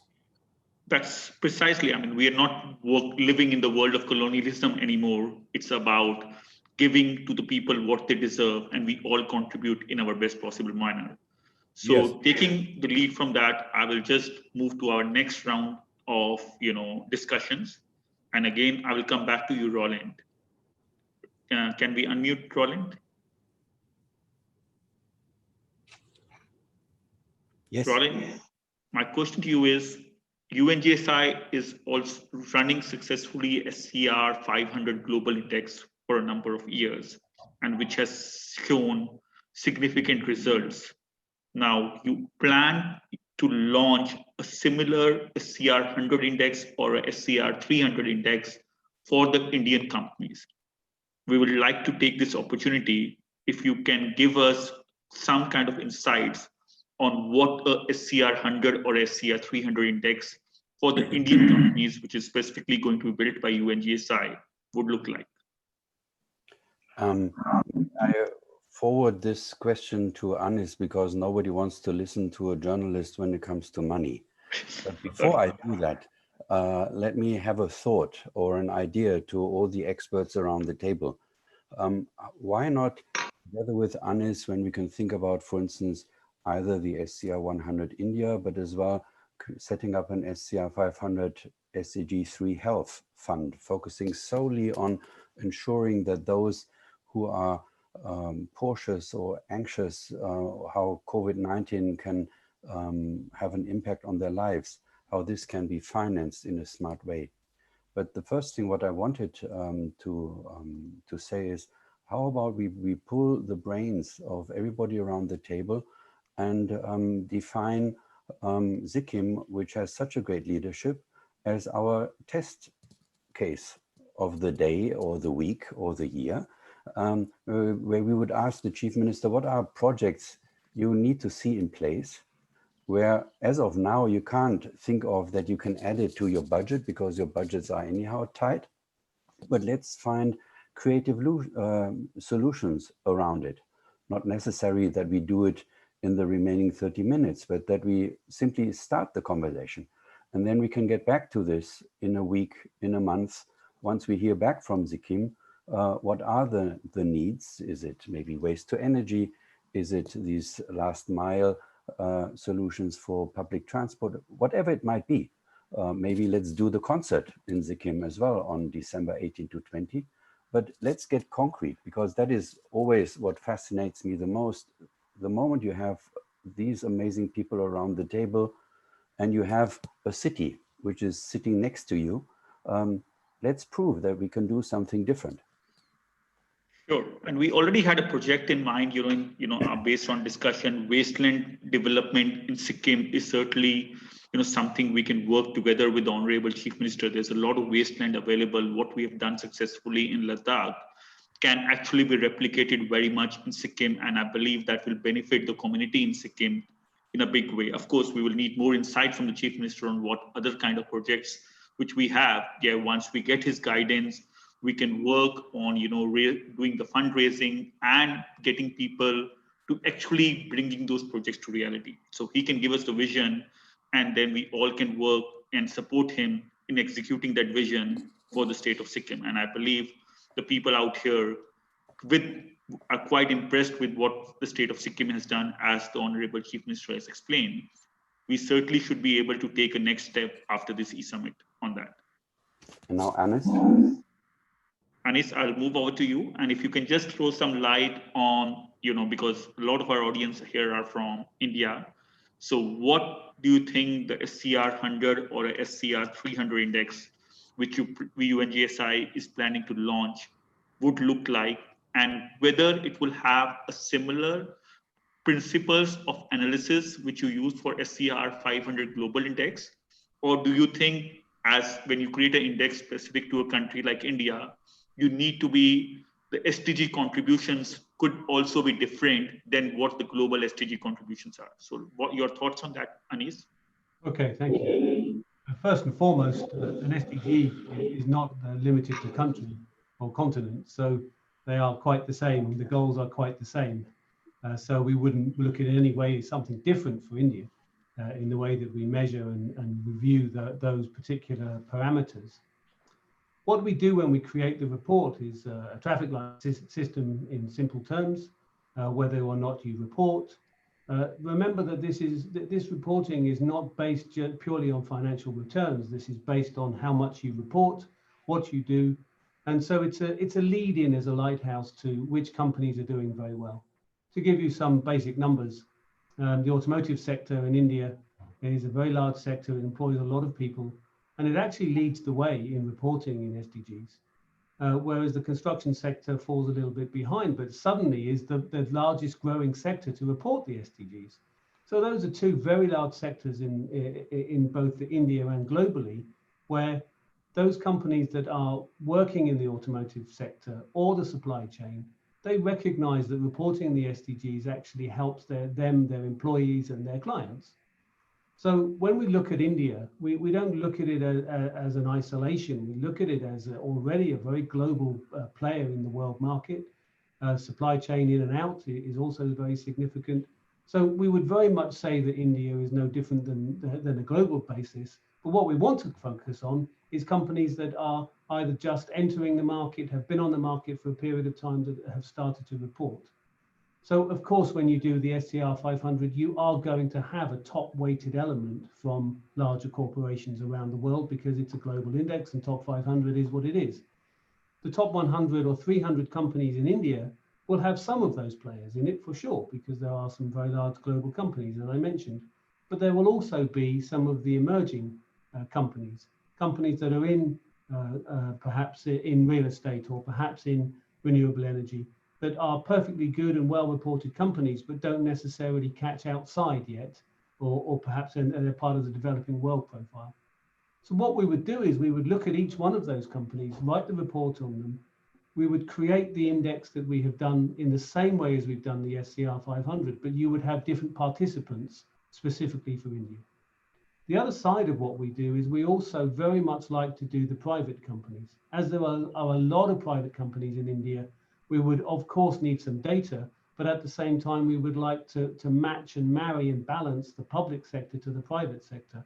There are some amazing things happening in the private sector as well as the public sector, and we shouldn't leave those behind just because it's not public data. But they also have a perfectly good reporting system, which you have in India, which we have globally, so that we can easily pull those annual reports from some of those companies that are private. So that's not stock related, that's impact related. Got it.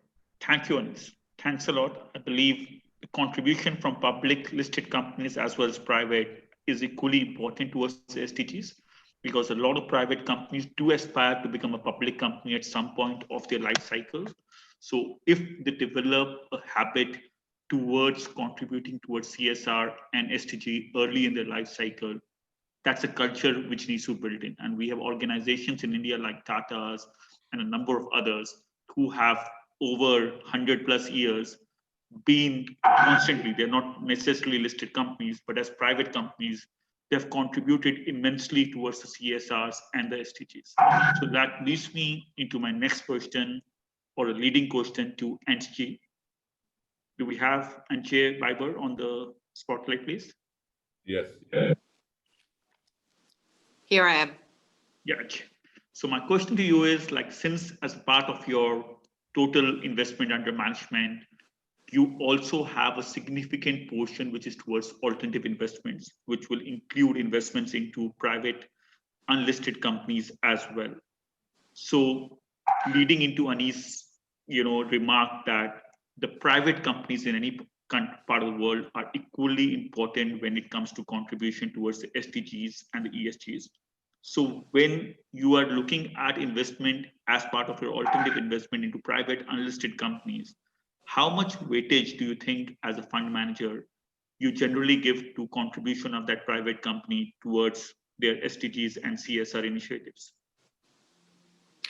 Oh, quite high, because we believe that private companies are even not only equally important, we believe that private companies are sometimes even more important to the stability of a country. And Germans, I am German, we believe in entrepreneurship. And being stock quoted is sometimes a little scary to us. So most of the German company are not listed. So that's why we heavily believe in entrepreneurship, and we believe in their impact. So in coming back to your question, is even our institutional investors have sometimes up to 20 to 25% of their assets in private markets, what we call everything that is not listed, also including, for example, infrastructure. Infrastructure is a very interesting investment opportunity. And in the private investor side, on the family side that we advise, we sometimes even have 50 to 70% of investments into private companies, because an entrepreneur will always invest entrepreneurial. So they like equities, they like investments for their liquid assets, but they believe in the stability and the sustainability in an economical term. And so I absolutely agree with Anis that this is also in a country like India, the biggest force of transformation. Thank you so much. And we move on to our next panelist, leading on from this question, Mr. Alfred. Can we have the spotlight on Alfred Berkeley, please? Here I am. Yes, Mr. Alfred. So in your current role as the chairman of Princeton Capital Management, moving from the experiences which we shared from Germany and from India, and you are based in the United States, but you manage a global investment portfolio. So as a global fund manager or investment manager, do you see that there is a shift in the proportion of investment portfolio from non-sustainable focused investments into sustainable focused investment? Have you seen a paradigm shift moving that more and more fund managers and investors alike are looking to invest into sustainable investments as a way forward? Well, yes, I think that, excuse me, I don't know where that echo is coming from. That as people become more and more aware of the availability of good returns in companies that are implementing ESG or SDG philosophies, more and more people are willing to look. And when they look, they see that this is a win-win. And they like being part of a win-win, and they like to have a purpose to talk. I like the way Ajay talked about the purpose of your money. Why is your money being used for the purpose it's being used? It's very appealing to people.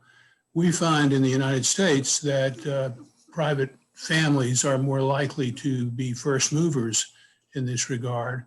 We actually have some friction, some pushback from the U.S. Department of Labor on the issue of can a portfolio manager invest in a social purpose rather than a highest return. And we think that there's a lot more education to be done, because what you're seeing there is the hanging on of the idea that you have to give up return in order to invest in socially productive endeavors. We don't believe that. We think the numbers are proving that's wrong. But we do have pushback recently, last year, from the U.S. Department of Labor, which is chilling to the professional investor who is in a fiduciary position for, let's say, a large number of pensioners.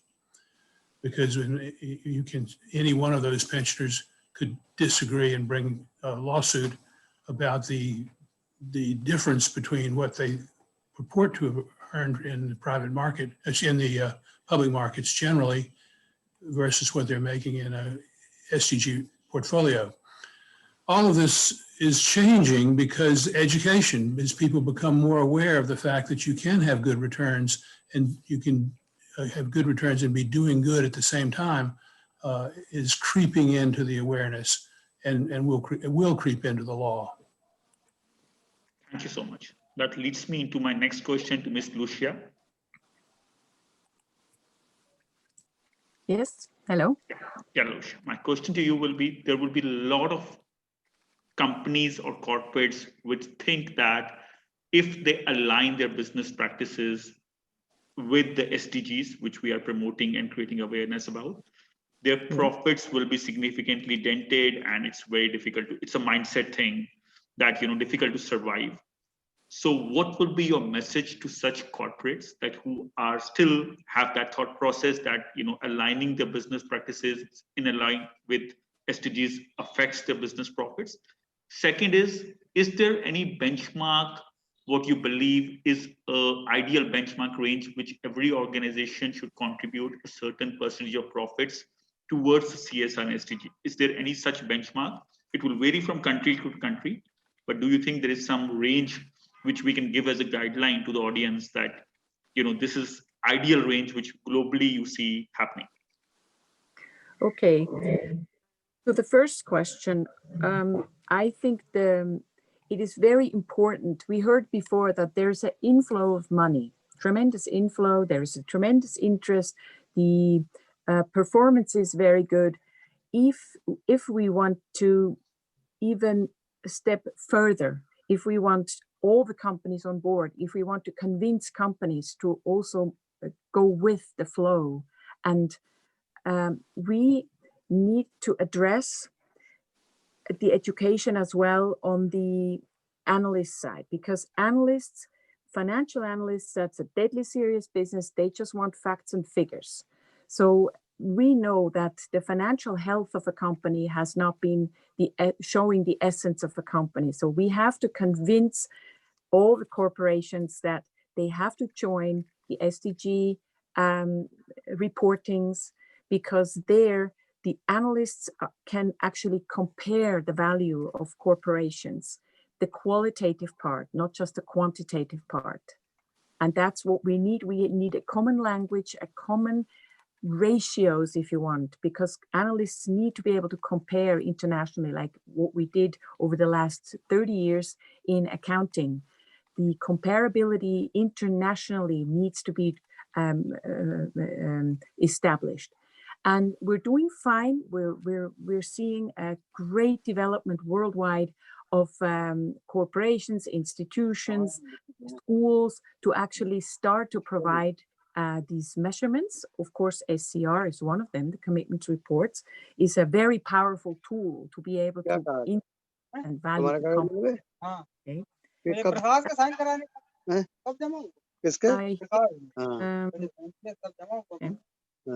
Regarding the benchmark, there are guidelines where companies can actually, or countries can work themselves through. These, of course, UNPRI would be a good guideline to see where can we start, what can we contribute, where do we have to really start with changing or cleaning up the processes. So I would think to start there, but of course, you can always ask for more information regarding such benchmarks as they are evolving. Perfect. Thank you so much. Rishabh, can you mute somebody? We are hearing some noise in between. Thank you. Thanks a lot, Lucia, for your valuable insights. Thank you. And that leads me on to my last question before we open the floor for the audience on the panel discussion. So I'll just ask this question to Mr. Manchu. Mr. Manchu, can we have you? So my question to you is, how do you think that any large institutional investor or a corporate who invests in integrated wasteland redevelopment aligned with the SDG principles, how does it benefit a corporate or institutional investor? What kind of returns, as you mentioned in your model, the they will get their returns and they go out and the land belongs to the locals. So if you can just give some insights on the institutional investors or the corporates who would like to invest into the integrated wasteland development projects, what kind of returns they can expect as a range, and what is the benefit to them by investing into it. So you can see from the next slide, this is this particular slide talks about the investment required and what sort of benefits they would get. The first set of benefits, I would say that any investor, whether corporate or institutional, would actually meet all the 17 declared goals of United Nations SDGs. So you are meeting all the 17 by investing in such projects. So that is the biggest takeaway from such projects. And besides that, there is a very respectable rate of return, which is more than 20%, which has been calculated, and we can provide all the detailed calculations and tables. But this is largely, we talk about more than 20% return on any investment in such projects, because these are generally big size projects and a lot of technology goes into it. And we focus on high value niche crops and do the processing at the farm gate itself. Value addition is done there itself. And we do not go for routine agriculture unless it is necessary because of agroclimatic conditions. So it is a win-win situation for people and investors and for the government, local government, and for the national government as well. Perfect. Thank you so much. So that gives some insights to our investors who would basically like to invest potentially in the integrated wasteland development projects. Now, before we open the floor to the audience to ask all our experts and the Honorable Chief Minister any questions they have or they would like to interact with what potential things can be done together effectively, I would like Rishabh to please play a special message from the Honorable Member of Parliament, Mr. Subrat Prakash, who unfortunately could not attend because the Parliament session is currently in progress. So he could not attend in person, but he has sent his video message to us on the role of the government, central government in India towards the SDG, and in particular, what he as a member of Parliament in his constituency is doing around the SDGs. So we can have that message before we open the floor, Rishabh. Yeah, we have the message from Member of Parliament, Mr. Subrat Pathak, who is Member of Parliament from Kannauj. Kannauj is one of the known place worldwide for floriculture and fragrance full flowers. So what he has suggested, and Mr. Manto met him day before yesterday to discuss about the distributed ownership model, and he appreciated it a lot, saying that this is not only the need of the hour, but also fully aligned with the SDG goals. And his message to all the corporates and the companies who are right now working for their own CSR agendas is that, collectively, a lot of things can be changed. And he reiterated the commitment and the pledge taken by our Prime Minister, Shri Narendra Modi ji, that by 2030, India will develop 26 million hectares of degraded wasteland. So he said that these kind of models can be replicated across the states wherever the degraded wastelands are available. So that's a message to all. And he, particularly for investors, he assured that, the state governments are open for cooperative public-private partnership models. And for that matter, if any policy intervention is required at the highest level or at the state level, that will be conducted in collaboration to meet the SDG goals. Thank you. Great to hear, Rishabh. Like the government supporting those initiatives is something which we need. Yeah, thank you, ma'am. And he also want to know that what is the SCR 100 index, which we are going to announce today. So maybe you can throw some light so that we can pass on this message to respective people. Rishabh, I think Anis has briefly covered on that. So basically, the SCR 100 or SCR 300 India index will be built around the same lines as SCR 500 global index. So it will be dedicated to the Indian companies primarily. So what we are contemplating is whether it will be only for public companies, or we might have a separate index for the private companies also, because private companies are also, provided we get enough data. So these are the factors, but certainly we'll be launching it initially for the public companies where the SDG contribution data can be easily tracked from that perspective. And that's something which is just putting a thought in today's e-summit. And there is a lot of work which we'll be doing effectively to get the SCR 100 index or 300 index into reality. We have very distinguished participants from in the room. We have Vimal Bhai Shah from Africa. He is chairman of Bidco Africa. He is third generation entrepreneur in Africa, in multi-states. He's doing a lot of work in agriculture, agro-processing. So I would invite Mr. Vimal Shah to ask his query to the esteemed experts, Honorable Chief Minister, all the financial experts. Vimal ji, can you put your video on? Yeah, thank you. Thank you, Rishabh. That was impromptu. I wasn't expected, but really good. I think this is a good topic. We're in Africa, born, brought up here. We do a lot of agriculture, agribusiness here.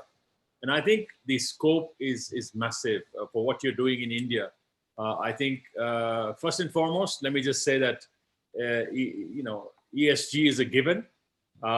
Sustainable Development Goals, UNEP headquarters are just 2 minutes from where I am right now.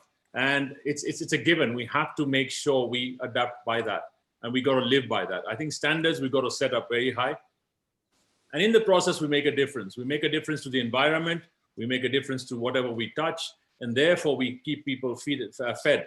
So I think using the sun, the water, and the nutrients, agriculture, agribusiness can be transformed anywhere. And I think a fantastic opportunity to use wastelands, because wastelands are degraded in any case. What's the opportunity cost of using it? So I think ultimately just want to say that I think it's a given. So you need to look at ESG and SDGs. But a lot of people struggle and say, how do I now become cosmetic? And I think it's not something to be cosmetic about. It's something you say, rather than doing good, let me be good. And that's what I would say, Rishabh. I don't have any questions, but I think the initiative in India is something we can emulate back here in Africa in a massive way, because 60% of the unused arable land globally is still sitting in Africa. So yes, we will actually call upon you, Mr. Mantu, and everybody else to give us your expertise, and let's do a massive project here too. Thank you. So I would like to inform all the audience that we have selected 12 countries in Africa. We have already given. So with the help of local entrepreneurs like Vimal Bhai, we can definitely do, replicate the models. Now I'll invite one very distinguished participant, Ms. Sharmila Oswal. She's a water diplomat, a Harvard graduate, and also a farmer advocate. Sharmila ji, would you like to share your thoughts and any question you have for the members expert panel? Hello, namaste to all. And it is a wonderful initiative taken by Rishabh Shamsukha and Mayank. I think what today you have narrated the fact that coming from CSR to SDG, I think that is a way to look forward. And considering India having such a huge wastelands, I think Ladakh can be a role model, ideal case study. And I think if you can come up with certain kind of mentoring or hand-holding for the people who are interested, because I'm sure this PPL, public-private partnership will work in a wonderful way. Again, with reference to the Chief Minister Sikkim, I think we would like to make a trade delegation visit, because I think we all are looking forward for the wonderful investment opportunities. So Sikkim and Ladakh, I think on the card, and I think way to look forward. So I think we are looking forward for the opportunities, Rishabh. It is a wonderful program, wonderful initiative. Thank you. Thanks a lot. Thanks a lot for your valuable feedback. We would like to take up questions if you have. I think we have received one question. I will taking up on behalf of the participant, that how this carbon credit exchange will work out. If you can throw some light, Mayank, you can direct this question to the relevant experts.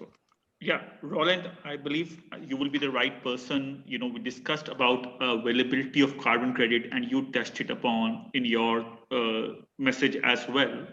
So effectively, the plan for, let's say, audience from India could be like there's a lot of carbon credits generated from India. Is there a viable opportunity that a carbon credit exchange can be set up in India and it can be linked or affiliated to a global carbon credit exchange such as TUPDAT?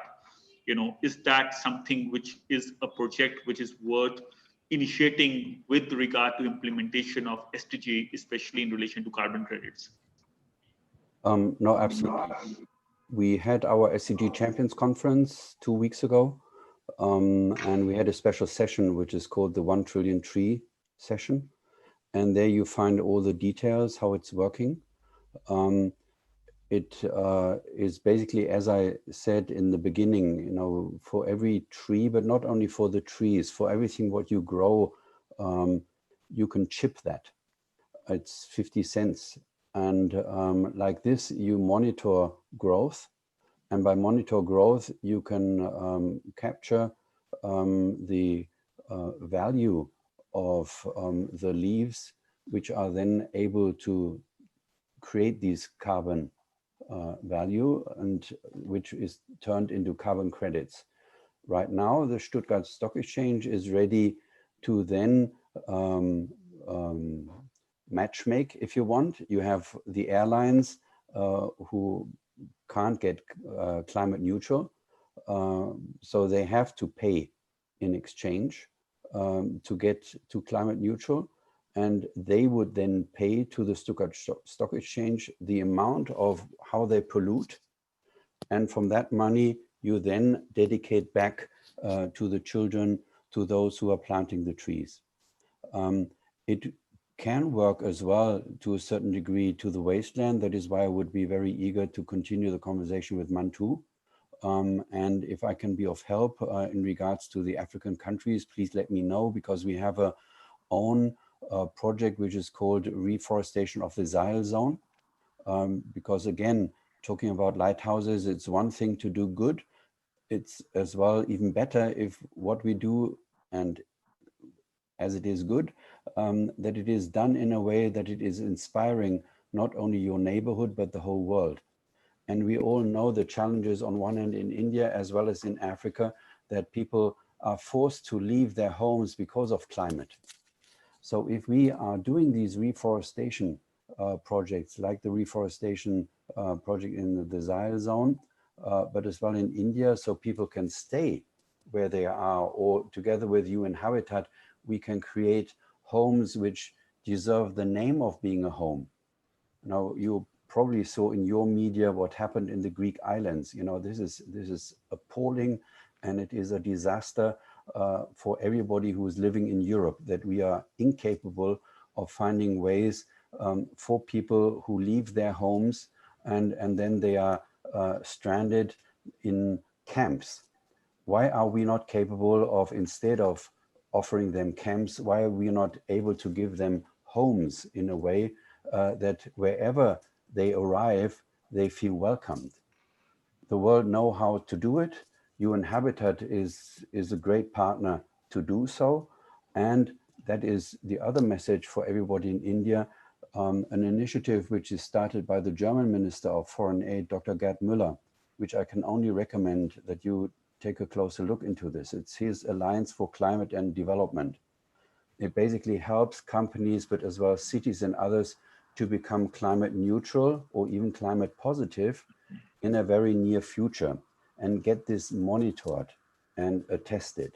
So I can give you the example of Robert Bosch. Antje was talking about the German companies who like to grow and flourish, but who are hesitant to get listed on a stock exchange. So Robert Bosch is in every car in the world.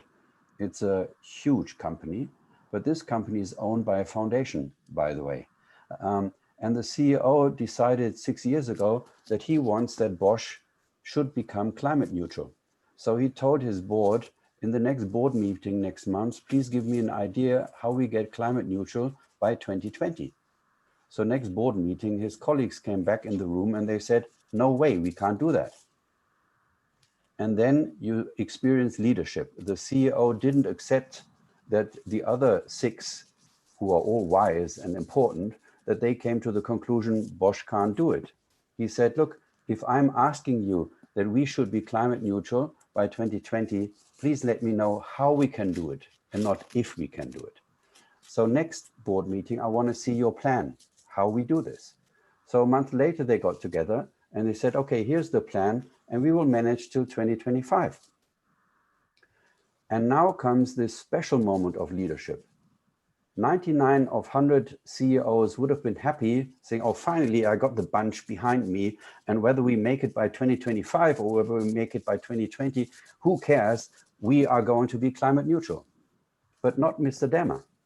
Mr. Dammer asked his colleagues and said, what exactly did you not understand when I said 2020? So please, next board meeting, I want everything adjusted for 2020. And guess what? They announced earlier this year that they reached climate neutral by 2019, already last year. So it's a question of mindset, of leadership, of being together on something. And what is the lesson from Bosch? You know, everybody can make it, but our big debate on climate neutrality is on the 10% of industries who really have difficulties because they are so energy savvy and other things. But 90% of all the industries, they can make it within 2-3 years. It's not a real problem, rather the contrary, they make money for themselves by getting climate neutral. So let's focus on these 90%.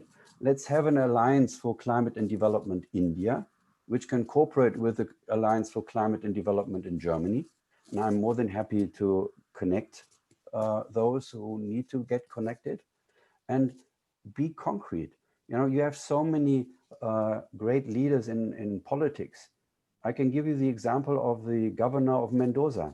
It was already years ago that he who has purchasing power, you know, it's not that the cities are all poor. The cities have to buy buses. The cities have to buy whatever they have to buy.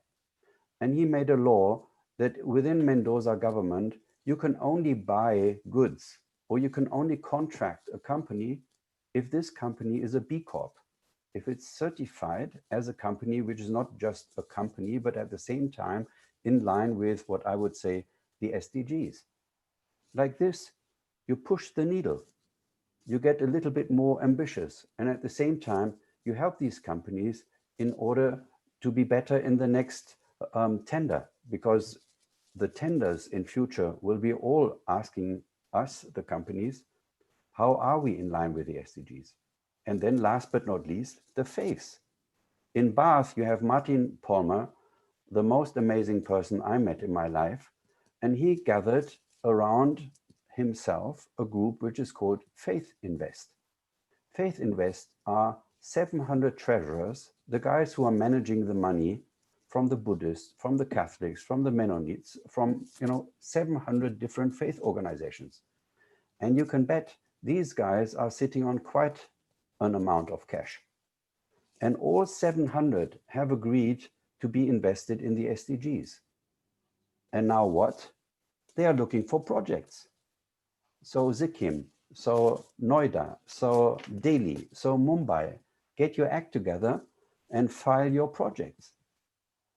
Yeah, thanks, Roland. Thanks a lot. So I'd like to take this opportunity to ask a question. Yeah, I will be asking just this one question from the audience, which I'll take for the Chief Minister, Mr. Prem Singh Tamang, the Honorable Chief Minister. Are you there? Hello. So there is a lot of, your enlightenment about what Sikkim has done on the SDGs is quite enlightening to a lot of people who attended session today. And a lot of investors, NGOs would be interested in coming to Sikkim, going forward. And as Roland mentioned, it would be important if you can show us the vision. What are the areas where Sikkim is potentially has got projects where we can get investors, which is aligned to SDGs?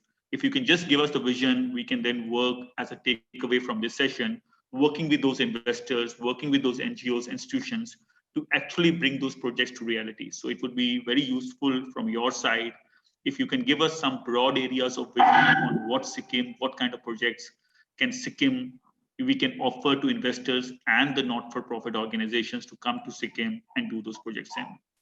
Oh, thank you. We like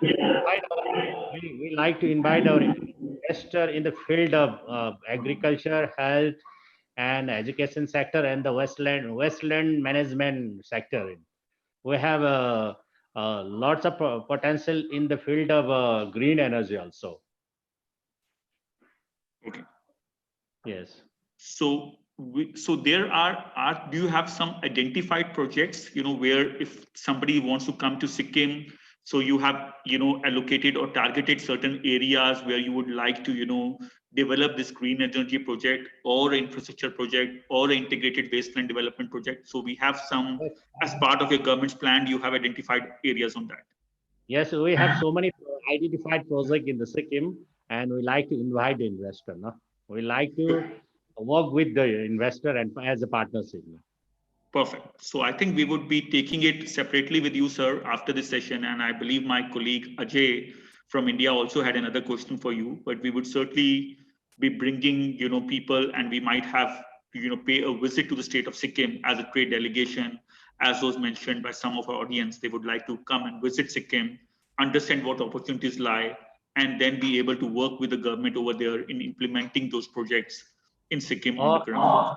Okay, definitely, we must try. Thank you so much. So Ajay, you are there. You had a question from the CM as well. Yeah. So no, thank you, Honorable Chief Minister. When we looked at Sikkim a few months ago for inviting you to be a UN city on UNGSII, we were very impressed with the progress made so far. So when we discussed the progress made and the way you have allocated resources, it was very impressive. Sikkim is becoming the lighthouse state for the entire country. And we are very happy to share with all of you that we are working closely to identify some projects where our investor friends and NGOs can come and partner in the progress of the state. Yeah, definitely. We have so many projects, identified projects in the Sikkim. Yeah. Thank you. Thank you. Thank you very much, Mayank, and thank you all the experts for answering all the questions diligently. Now I invite our media partner, TIOL, Mr. Shailendra Kumar, to please come and give a formal vote of thanks to all our esteemed dignitaries, spiritual leaders, political leaders, our experts, financial experts, global SDG experts. Mr. Shailendra Kumar, you can please unmute and put your video on and just summarize the event, give a vote of thanks to all.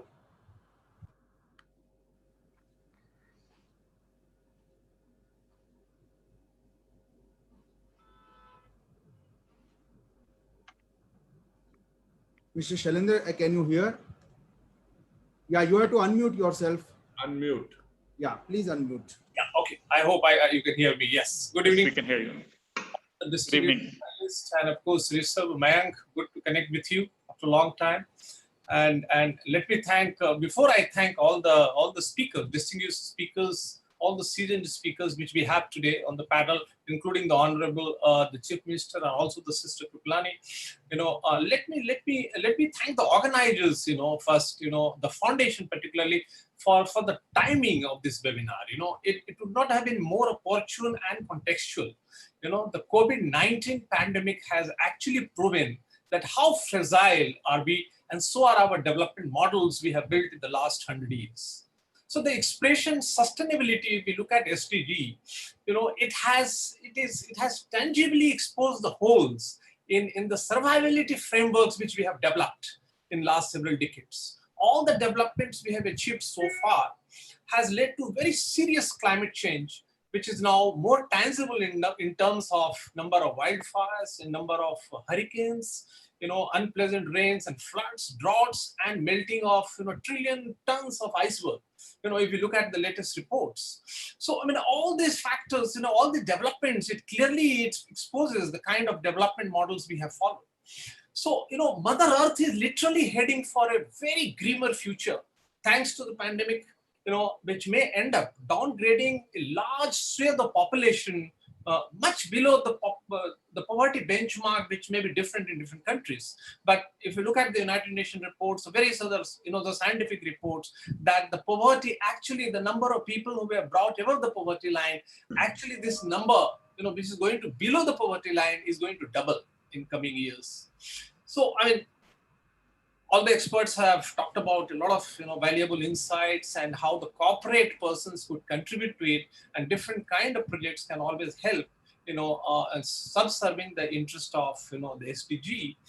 But the planet and profit, I do agree with you, sir. The planet and profit can certainly coexist, provided the profit is subservient to the social profit, which may be measured in terms of happiness index, a very tiny school in modern economics. But ultimately, it has to be linked to the society and the happiness. Because again, the different studies by either the Harvard or the European universities, they have already established the economic prosperity is not necessarily linked to the happiness. For happiness, you don't need too much economic prosperity and well-being. But anyway, let me now go back to all the seasoned speakers who have really given us very, very valuable thoughts and very interesting insights, and particularly the sister Kripalani, who talked about 5 Ps and how exactly the inner consciousness it gets nexus with or reflected by the externalities, and we have to save not a part of the boat but the entire boat. So I mean, what she's talking about, that Mother Earth is in bad shape and we have to really take care of it, and we have very little time for it.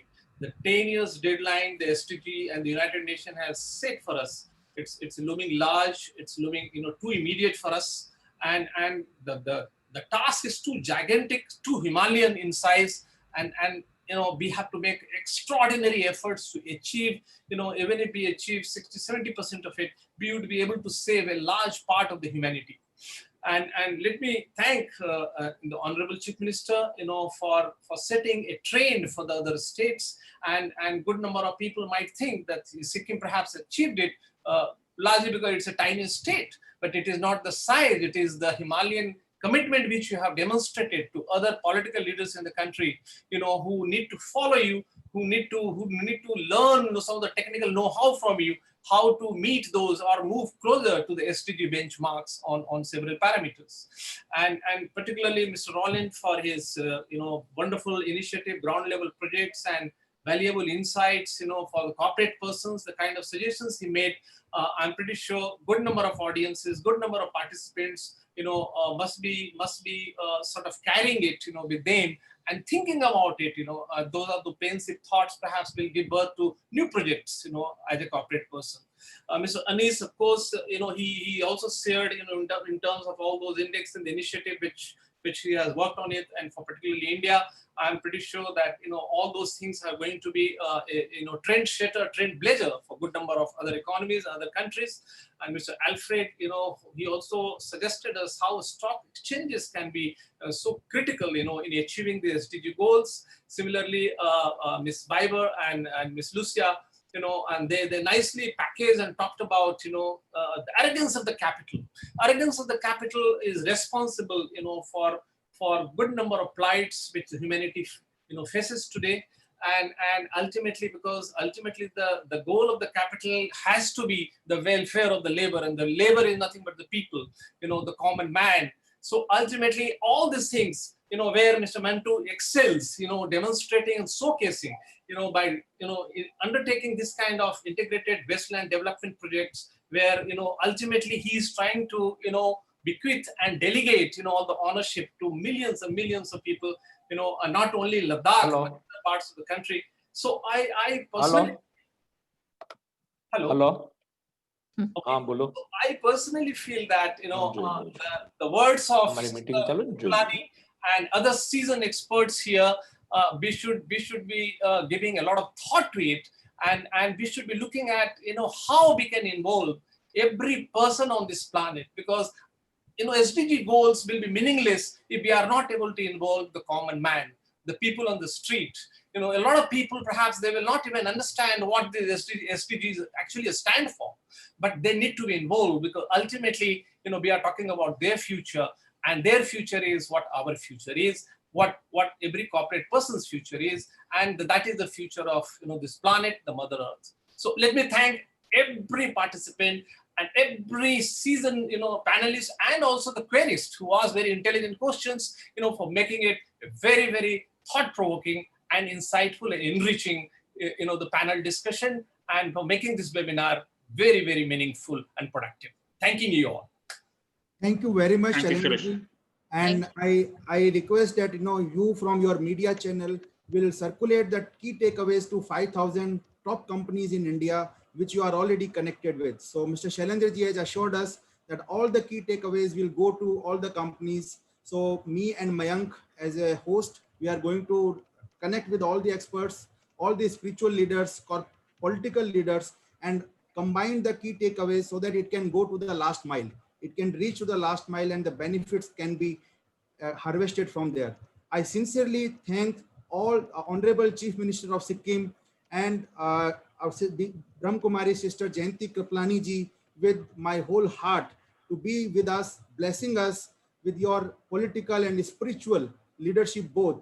जब कहते हैं कि धर्म योग, राज योग और नीति योग एक साथ मिल जाते हैं. I am talking in Hindi. Some friends may not, understand, but I will talk that when all the three streams which impacts our life are connected together, then we can change the world. So this is the excellent initiative by UNGSII Foundation. I thank you all the expert, global expert who found the time. Thank to Mr. ML Mantu, who has actually did it, and his vision is to develop 1 million hectare of wasteland. I am with him, and the whole world is going to see a sea change in next 10 years, and we can make the world better for our future generation. That's what we can do. Thank you very much. You can connect with us. All our information is given in the agenda and in the details, and connect any of the experts one-to-one, talk to them, and make sure that India achieves SDG goals before 2030. I would just add, Rishabh, I believe the world needs to achieve SDG goals. We are very much in this world, and that's what... I correct myself. The world needs to change before 2030. And we all need to work together. I think as Sister Jayanti ji very rightly mentioned, we might be divided by color or by religion, but ultimately we are all human beings, and irrespective of where we are, we all have the common goal. If we can make this world more sustainable, it will be better for us and for our future generations. So let's part away with the thought that not just listening to everyone around, but we will all commit ourselves to contribute to things on the ground. And me and Rishabh as a host would like support of each and every one of you. We will keep on looking for guidance from Sister Jayanti and Brahma Kumaris, from Mr. Mantu, from all the global experts from UNGSII.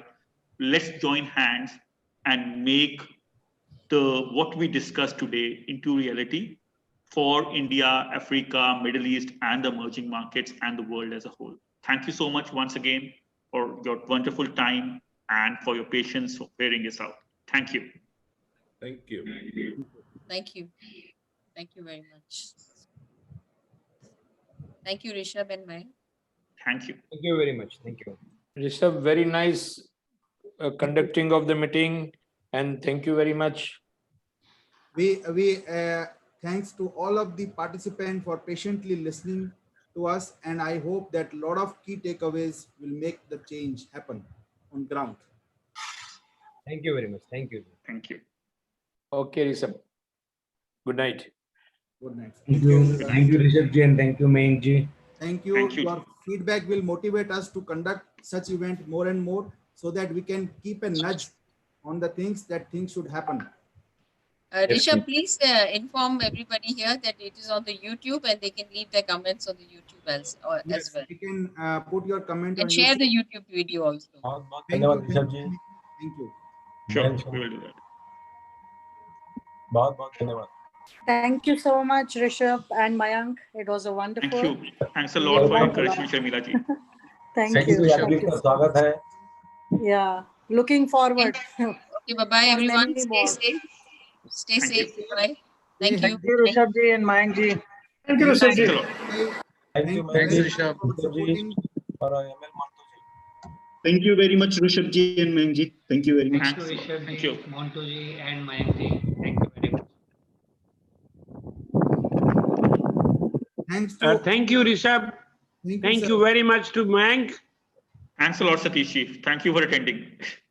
I have been listening patiently. It was a wonderful gathering, wonderful crowd, and wonderful presentation. Superb. Thank you. Thanks a lot.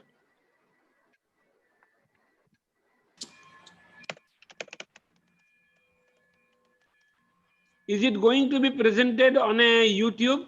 Yes, we will. Yes, we will be having a YouTube, and we'll be sharing the link with everybody. Yeah. And as a part of a key takeaways, we'll be sharing that with everyone.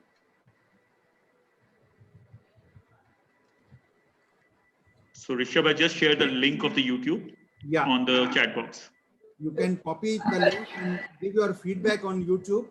And your feedback are important for us. This is an beginning of this initiative. We are going to plan more and more such focused initiative on individual goals and also on SCR 100 index and on carbon credit, because there are a lot of subjects. It's a vast area. So we are going to interact with you all. We have made a plan. So let us see we can, how we can roll it out. And thank you. Thank you, Mahendra Thakurji. He's already doing a great work for people in organic farming. He's providing all the inputs. Thank you very much.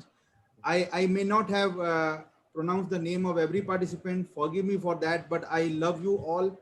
And I wish that, we are going to interact more and more together, and we can help each other and our environment, the world peace and environment in aligned with SDG goals. No, you will definitely get a feedback from me as soon as I finish seeing the YouTube. I will give my feedback to you for sure. Thank you. I sincerely, thanks Mr. Rajiv Kapahi, ex-Chief Finance Officer from Boston Scientific, professional from healthcare. So integrated development comes with all aspects, agri, rural, health, education. So everything has to be together, and spiritual education is very, very must. That is like a foundation. So thanks to all the Brahma Kumaris organization who have blessed and who are there to impart globally the spiritual and the foundation for the development. Thank you very much to all. Some of them who are participants are known to me. Satish ji, good evening. Are you from Dubai?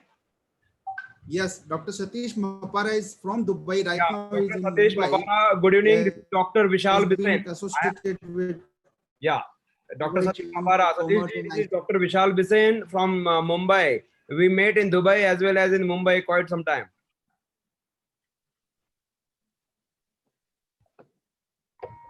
Great to connect with you. Thank you.